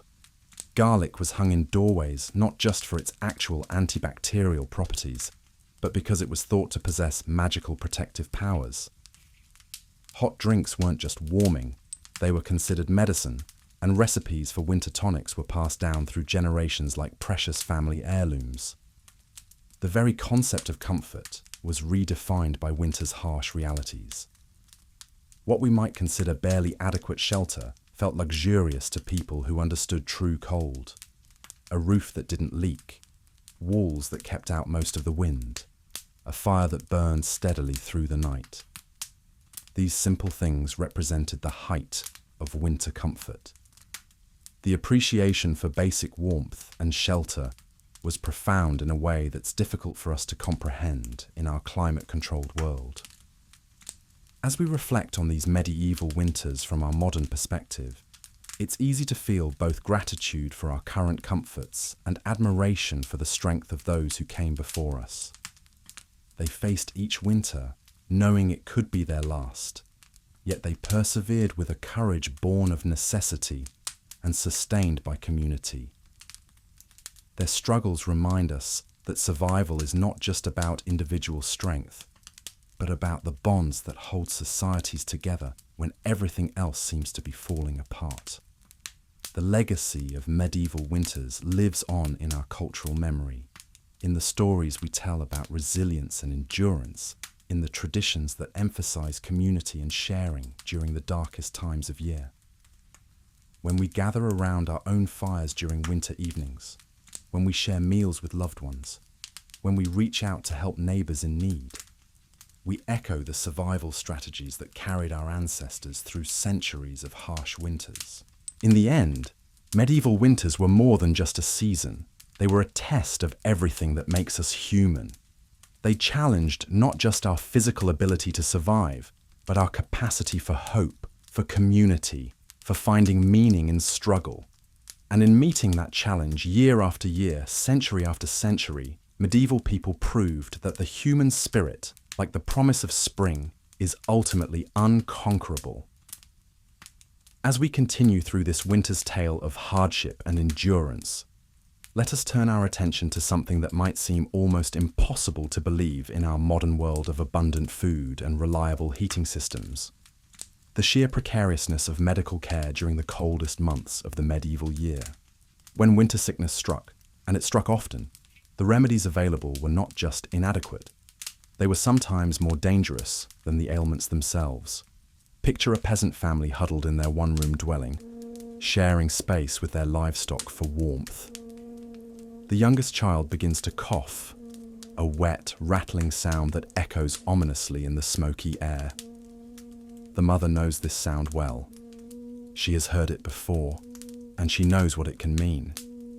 With no understanding of bacteria or viruses, medieval medicine attributed illness to an imbalance of the four humours: blood, phlegm, yellow bile, and black bile. The prescribed treatments were often brutal in their simplicity. Bloodletting was the cure for nearly everything, performed with rusty knives or hungry leeches that had likely been used on other patients without any attempt at sterilization. For respiratory ailments so common in winter, physicians might recommend breathing the vapors from heated urine or consuming a mixture of crushed beetles and wine. Pneumonia, which we now know can be treated effectively with antibiotics, was often addressed by placing hot coals on the patient's chest, believing that external heat would drive out the cold humours that had invaded the lungs. The wealthy could afford the services of university-trained physicians. But even these learned men were working with theories that were centuries out of date. They might prescribe exotic and expensive remedies, powdered unicorn horn, ground pearls, or theriac, a mysterious concoction containing dozens of ingredients, including viper's flesh. These treatments were not only ineffective, but could be actively harmful, further weakening patients who were already fighting for their lives. For the common folk, healing fell to wise women and village healers who relied on herbal remedies passed down through generations. While some of these treatments had genuine medicinal value, willow bark for pain relief, or honey for wound care, many were based on sympathetic magic or superstition.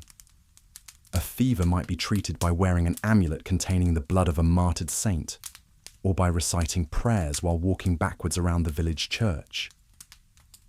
The winter brought its own particular medical challenges. Chilblains caused by exposure to cold and damp created painful sores on hands and feet that often became infected. Frostbite could claim fingers, toes, or entire limbs, with amputation performed without anesthesia, using whatever sharp tools were available. The constant dampness in poorly ventilated homes led to respiratory infections that spread rapidly through families. Perhaps most tragically, winter was an especially dangerous time for women in childbirth. With midwives travelling through snow and ice, often arriving too late, many women faced labour alone or with only the inexperienced help of family members. The cold made bleeding more dangerous, and infections thrived in the unsanitary conditions. It was not uncommon for both mother and child to perish, leaving families devastated during the season when they could least afford such losses. Mental health, though not understood as we know it today, also suffered terribly during the long, dark months. What we might now recognize as seasonal depression was attributed to demonic possession or divine punishment. Those who became melancholic or showed signs of what might have been severe mental illness were often left to wander, sometimes freezing to death in the winter landscape, or were confined and forgotten until spring. The isolation of winter compounded every medical crisis. Roads became impassable, cutting off villages from any outside help. A broken bone that might have been set properly in summer could become a permanent disability when no healer could reach the patient. Epidemics that started in one household could sweep through entire communities with no way to call for assistance from neighbouring towns. Even the most basic medical supplies were affected by winter's grip. Herbs and medicinal plants had to be gathered and dried during the growing season, and families often found their meagre stores exhausted long before spring returned.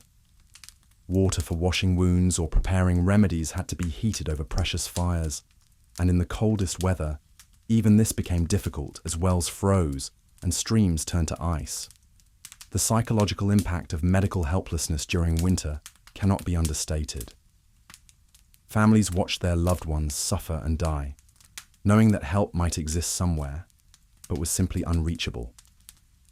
The sound of winter wind became associated with death and sickness, as it so often brought both. Children grew up understanding that winter was not just uncomfortable, but genuinely life-threatening, a lesson that shaped their entire worldview. Religious faith provided the primary comfort for medical suffering, but even this came with its complications. The Church taught that illness was often a result of sin, meaning that the sick carried not only physical pain, but spiritual guilt.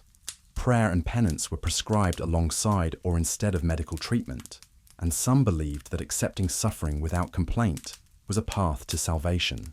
In the monasteries, monks with some medical training tried to preserve and practice the healing arts, but they too were limited by the knowledge of their time. Monastery infirmaries were often the cleanest and best equipped medical facilities available, but even these offered little more than comfort care for most serious ailments. The monks' emphasis on copying and preserving ancient texts meant that medieval medicine was often based on treatments that had been questionable even in Roman times. The arrival of spring brought not just warmer weather, but a collective sigh of relief from communities that had survived another winter's medical trials. Those who had made it through alive counted themselves fortunate, while families mourned those who had not been strong enough to endure until the healing warmth returned. Yet through all this suffering and uncertainty, medieval people developed a remarkable resilience and acceptance. They understood that life was fragile and that death was always near, especially in winter. This knowledge, while grim, also fostered a deep appreciation for each day of health and each moment of warmth. They celebrated recovery with genuine joy and viewed the simple absence of pain as a blessing worth acknowledging. The medical challenges of medieval winter remind us how far we have come in our understanding of health and healing. What was once a death sentence can now be cured with a simple prescription. What once required painful surgery with no anesthesia can now be treated with minimally invasive procedures. And yet, in learning about our ancestors' struggles, we gain a deeper appreciation for the medical knowledge and resources we now take for granted. As we let these images of medieval medical hardship settle in our minds, we can feel grateful for the warmth of our homes, the effectiveness of our medicines, and the knowledge that help is usually just a phone call away. The winter wind outside our windows may still sound cold and forbidding, but it no longer carries the same threat of helpless suffering that it once did. In the quiet of this winter night, as we prepare for sleep in our comfortable beds, we can honor the memory of those who endured so much with so little, and find peace in knowing that their struggles helped pave the way for the medical miracles we now enjoy. The medieval winter's grip tightened its hold on the countryside like a merciless predator stalking its prey. As autumn's final warmth faded into memory, peasants across Europe prepared for what many would not survive to see end. The transition from harvest time to winter's depths marked not just a change in seasons, but a transformation of medieval society itself. In the great halls of castles, servants worked tirelessly to prepare for the siege that winter represented. Massive stores of grain were checked and rechecked, barrels of salted meat were sealed tight, and every crack in the stone walls was stuffed with whatever materials could keep the bitter cold at bay. Even the nobility, with all their resources and privilege, understood that winter was the great equalizer. It cared nothing for titles or wealth when its icy fingers crept through the strongest fortifications, but it was in the humble cottages and cramped hovels of the peasantry where winter's true cruelty revealed itself. Here, in dwellings barely larger than modern closets, entire families huddled together with their livestock, sharing what little warmth they could generate. The thin walls of wattle and daub offered scant protection against winds that seemed to carry the very breath of death itself. As December's shortened days gave way to January's relentless cold, the medieval world transformed into something almost unrecognizable. Rivers that had once carried trade goods and fresh fish now lay frozen solid, their surfaces becoming highways for the desperate and the brave. Wells that had provided life-giving water throughout the year now required picks and hammers to break through ice that could be several inches thick. The very air itself became a weapon in winter's arsenal. Each breath visible as clouds of vapor, the cold seemed to steal the life force from everything it touched. Fingers and toes, inadequately protected by rough woolen leather, turned first red, then white, then the ominous black of frostbite. For many peasants, the loss of digits to winter's bite was not a matter of if, but when. Food, already scarce during the best of times, became a precious commodity, measured out in desperate calculations. The grain stores that had seemed adequate in autumn now appeared woefully insufficient when spread across the long months ahead. Families made agonizing decisions about rationing, knowing that eating too much now meant starvation later, while eating too little now meant weakness that could prove just as fatal. The psychological toll of medieval winter was perhaps even more devastating than the physical hardships. The endless darkness, broken only by the feeble glow of rushlights and tallow candles, seemed to press down upon the spirit like a great weight. Days blended into nights in a grey monotony that tested the sanity of even the strongest minds. In this world without glass windows, without proper heating, without adequate nutrition or medical care, winter became a trial by ordeal that entire communities faced together. The weak and elderly often spoke of their final winter with a resignation that chilled the hearts of their loved ones more than any cold wind ever could. Yet even in this darkness, the human spirit found ways to endure. Families drew closer together, not just for physical warmth, but for the comfort of shared stories and whispered prayers. Communities developed rituals and traditions that helped mark the passage of time and maintain hope for spring's eventual return. The medieval winter was approaching its deepest, darkest phase, and with it would come challenges that would test every aspect of human resilience and ingenuity. In the months ahead, the line between survival and death would become as thin as the ice that formed on water buckets each night, only to be broken again each morning in the endless struggle to simply exist. As the frost began to bite deeper and the sun grew weaker each day, medieval Europe faced a season of trials that would test the very limits of human endurance. Winter was approaching, and with it came a host of challenges that would make survival itself an achievement worthy of celebration. The changing seasons brought more than just cold weather to medieval communities. They brought the spectre of starvation, the threat of disease, and the constant struggle to maintain warmth in dwellings that were barely adequate, even in the best of times. For most people living in this era, winter was not a season to be enjoyed or celebrated, but rather a gauntlet to be survived. Consider the plight of a typical peasant family as the leaves began to turn and the first hints of frost appeared on the ground. Throughout the warmer months, they had toiled from dawn to dusk in the fields, hoping that their harvest would provide enough sustenance to carry them through the lean times ahead. Every grain of wheat, every turnip pulled from the earth, every apple gathered from the orchard represented not just food, but hope for survival. Yet even in years when the harvest was adequate, the challenges of preservation loomed large. Without refrigeration or modern preservation techniques, medieval families had to rely on methods that were often unreliable and sometimes dangerous. Salt, when it could be obtained, was precious beyond measure. Smoking meats required constant attention and adequate supplies of wood. Drying fruits and vegetables depended entirely on cooperative weather patterns that could not be guaranteed. The wealthy, of course, faced fewer of these challenges. Their larders could be stocked with preserved delicacies, their cellars filled with wine and ale, their stores of grain sufficient to last well into spring. But even they were not immune to winter's harsh embrace. The great stone halls of castles and manor houses, while impressive to behold, were notoriously difficult to heat effectively.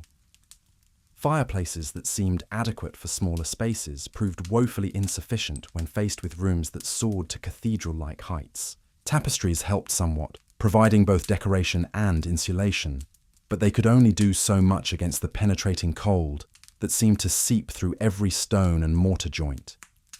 Even the wealthy found themselves wearing multiple layers of clothing indoors, huddling closer to fires, and retiring earlier simply to take advantage of the warmth that heavy blankets and furs could provide. For the common people, however, winter brought challenges that were far more dire. Their homes, constructed of wood and daub with thatched roofs, offered minimal protection against the elements. Windows, if they existed at all, were covered with oiled cloth or thin sheets of horn that did little to keep out the cold while allowing only the faintest light to penetrate. The question of fuel for heating was particularly acute. Wood, while theoretically abundant in the forests that covered much of medieval Europe, was not freely available to all. Feudal laws strictly controlled access to woodlands, and peasants caught gathering fuel without permission faced severe punishment. Even when permission was granted, The labor required to cut, transport, and prepare firewood was enormous, particularly for families already weakened by poor nutrition and hard labor. Many families resorted to burning whatever combustible materials they could find. Dried animal dung, though it produced an acrid smoke and unpleasant odor, could provide some heat. Straw and dried grasses, while they burned quickly, were better than nothing. Some communities organized collective wood-gathering expeditions, sharing both the labor and the risks involved in securing adequate fuel supplies. The diet of medieval people during winter was particularly challenging. The variety of foods available during the growing season disappeared almost entirely, replaced by a monotonous succession of preserved and stored provisions. Bread, when grain was available, formed the foundation of most meals. But even this basic staple was often of poor quality, made from coarse grains and sometimes extended with additives that were barely edible. Preserved meats, heavily salted and often tough as leather, provided protein when they could be obtained. But for most families, meat was a luxury reserved for special occasions or the direst emergencies. More commonly, people subsisted on porridge made from whatever grains they had managed to save, supplemented by preserved vegetables that had lost much of their nutritional value during the storage process. The psychological toll of winter was perhaps as difficult to bear as the physical hardships. The shortened days meant that most activities had to be conducted in near darkness or by the flickering light of candles and oil lamps that few could afford to burn freely. The isolation imposed by difficult travel conditions meant that communities often went weeks or even months with little contact with the outside world. Depression and seasonal melancholy were common, though they were not understood in medical terms as we might recognize them today.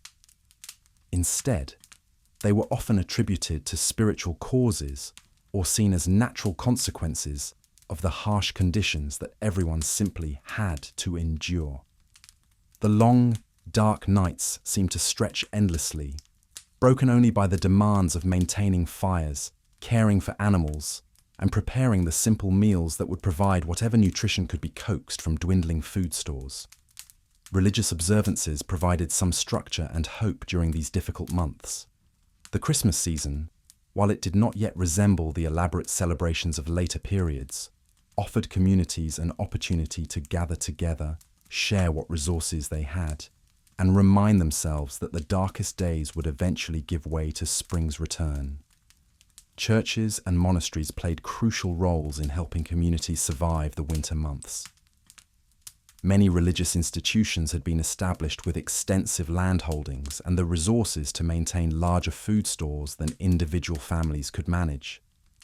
The tradition of Christian charity meant that these institutions were expected to provide assistance to those in greatest need, though the reality was often that there simply wasn't enough to go around. Monasteries also served as centers of learning and preservation of knowledge, including information about medicine and healing that could be crucial during the winter months when illness and injury were particularly dangerous. The monks and nuns who dedicated their lives to these institutions often possessed knowledge of herbal remedies and basic medical treatments that could mean the difference between life and death for someone suffering from winter-related ailments. Disease was indeed a constant threat during the medieval winter.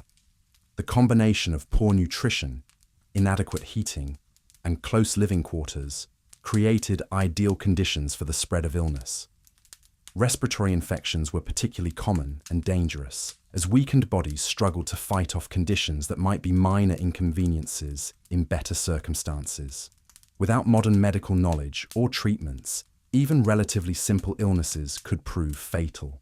A fever that today might be treated with over-the-counter medications and bed rest could easily become a death sentence for someone already weakened by malnutrition and cold. Families often lost multiple members during particularly harsh winters, leaving survivors to face even greater challenges with fewer resources and less support. The elderly and the very young were particularly vulnerable during these months. Their bodies were less able to regulate temperature and fight off infection, making them the first casualties when conditions became severe. It was not uncommon for families to lose grandparents and infants during the same winter, creating additional emotional trauma to accompany the physical hardships they were already enduring. Yet despite all these challenges, medieval communities developed remarkable strategies for survival and mutual support. Neighbors shared resources when they could, understanding that helping others through difficult times was an investment in their own survival. Extended families often consolidated into single households during the winter months, sharing both the work and the warmth that came from having more people in a single space. Traditional knowledge passed down through generations provided guidance on everything from predicting weather patterns to identifying which wild plants might provide emergency nutrition. While much of this knowledge was based on observation and experience rather than scientific understanding, it represented accumulated wisdom about survival that had been tested through countless harsh winters. The arrival of spring was greeted with celebrations that reflected not just joy at winter's end, but genuine relief at having survived another season of hardship. Communities that had been isolated for months could finally reconnect with their neighbors. Travel became possible again, allowing for trade and communication that had been suspended during the worst weather. The return of fresh food was perhaps the most welcome change. Wild greens that pushed through the thawing ground provided the first fresh nutrition that many people had tasted in months. The resumption of fishing and hunting offered opportunities to supplement diets that had been reduced to the most basic preserved foods. Agricultural work could begin again, offering hope for the future even as communities assessed what they had lost during the winter months. Fields that had lain fallow under snow could be prepared for planting. Animals that had survived the winter could be put out to pasture, where fresh grass would help restore their strength and health. Looking back on these medieval winters from our modern perspective, it's difficult to fully comprehend the magnitude of the challenges that ordinary people faced simply to survive from one season to the next. The combination of inadequate shelter, insufficient food, limited fuel, poor medical care, and social isolation created conditions that tested human endurance to its absolute limits. Yet the fact that medieval civilization not only survived, but eventually thrived, speaks to the remarkable resilience and adaptability of human beings when faced with extreme adversity.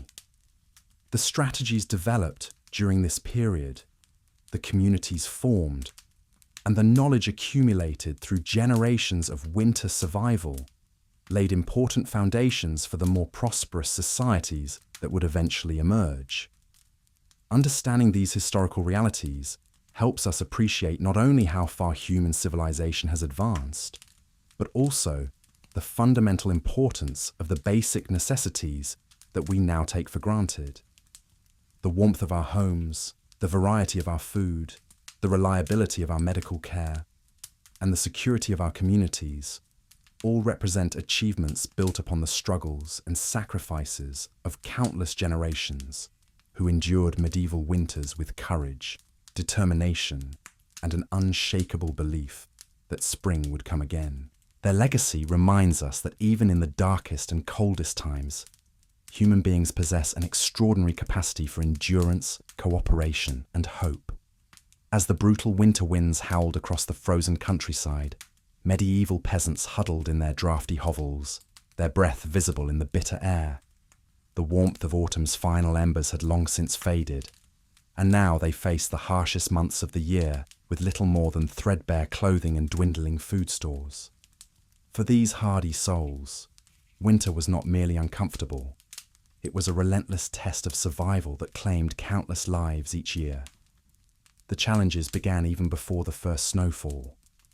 Harvest time had been a frantic race against the changing seasons, with entire families working from dawn to dusk to gather what crops they could. But even a successful harvest offered no guarantee of comfort through the dark months ahead. Storage was primitive, preservation methods limited, and the constant threat of spoilage meant that carefully hoarded grain could turn mouldy or be consumed by rats and insects. When the cold truly set in, the peasants' humble dwelling became both sanctuary and prison. These simple structures, built from wood, mud, and thatch, offered minimal protection against the elements. Gaps between boards allowed icy drafts to penetrate every corner, while the thatched roof, though providing some insulation, often leaked during storms and harboured vermin year-round. Windows, if they existed at all, were merely holes covered with oiled cloth or wooden shutters, blocking out light along with the cold. The central hearth provided the only source of warmth, but fuel was precious and had to be used sparingly.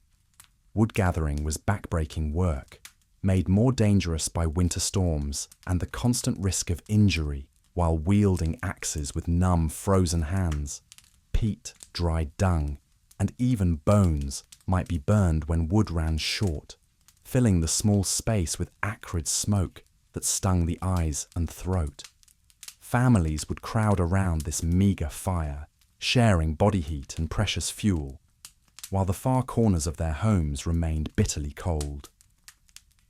Clothing offered little protection against the penetrating chill. The average peasant owned perhaps 1 or 2 woolen garments, often patched and repatched over many seasons. Wool, while naturally water-resistant, became heavy and uncomfortable when wet, and took ages to dry in the damp winter air. Undergarments were a luxury few could afford, and many faced the cold with only a single layer between their skin and the elements. Footwear was equally inadequate. Leather shoes or wooden clogs that offered little insulation and quickly became soaked through in snow and slush. The struggle for adequate nutrition intensified dramatically during winter months. Fresh vegetables and fruits disappeared entirely from the peasant's diet, replaced by stored grains, preserved meats, and whatever hardy vegetables could survive in root cellars.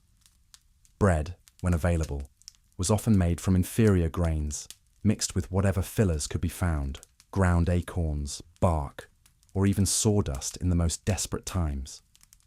This coarse fare provided calories but little in the way of essential nutrients, leaving the population vulnerable to scurvy, rickets, and other deficiency diseases. Water, paradoxically, could be scarce even when surrounded by snow and ice. Wells might freeze solid, forcing families to melt snow for their daily needs, a process that consumed precious fuel. The water that resulted was often contaminated, leading to illness at a time when the body's defences were already weakened by cold and malnutrition. Rivers and streams, when not frozen, ran with runoff from settlements upstream, carrying waste and disease. Perhaps most challenging of all was the psychological toll of winter's isolation. Short days meant long hours of darkness, with only the flickering light of rush candles or oil lamps to hold back the gloom. Families were trapped together in their small spaces for months on end, with little privacy and constant tension over resources. The silence of the snow-covered landscape was broken only by the howling wind and the occasional crack of splitting wood, creating an atmosphere of profound loneliness that could drive even the strongest minds to despair. Disease flourished in these harsh conditions. Respiratory ailments spread quickly in the close quarters where families sheltered together, often alongside their livestock. Pneumonia, influenza, and tuberculosis claimed many lives, particularly among the very young and very old. Without modern medicine, even minor injuries could become life-threatening infections, and the cold made healing slower and more difficult. Yet somehow, through determination, community support, and sheer stubbornness, many survived these trials year after year. Neighbours shared what little they had. Communities came together to help the most vulnerable, and the promise of spring's return provided hope through the darkest days. Children born into this harsh world learned early the skills needed for survival, and those who lived to see many winters became repositories of wisdom about enduring hardship. The medieval winter was indeed miserable, testing human endurance in ways that modern life can barely comprehend. But in that misery was forged a resilience and appreciation for life's simple pleasures that we might well envy today. When spring finally arrived, bringing with it warmth, light, and the promise of new growth, it was celebrated not merely as a change of season, but as a victory over death itself, a triumph of human spirit over nature's most brutal challenges.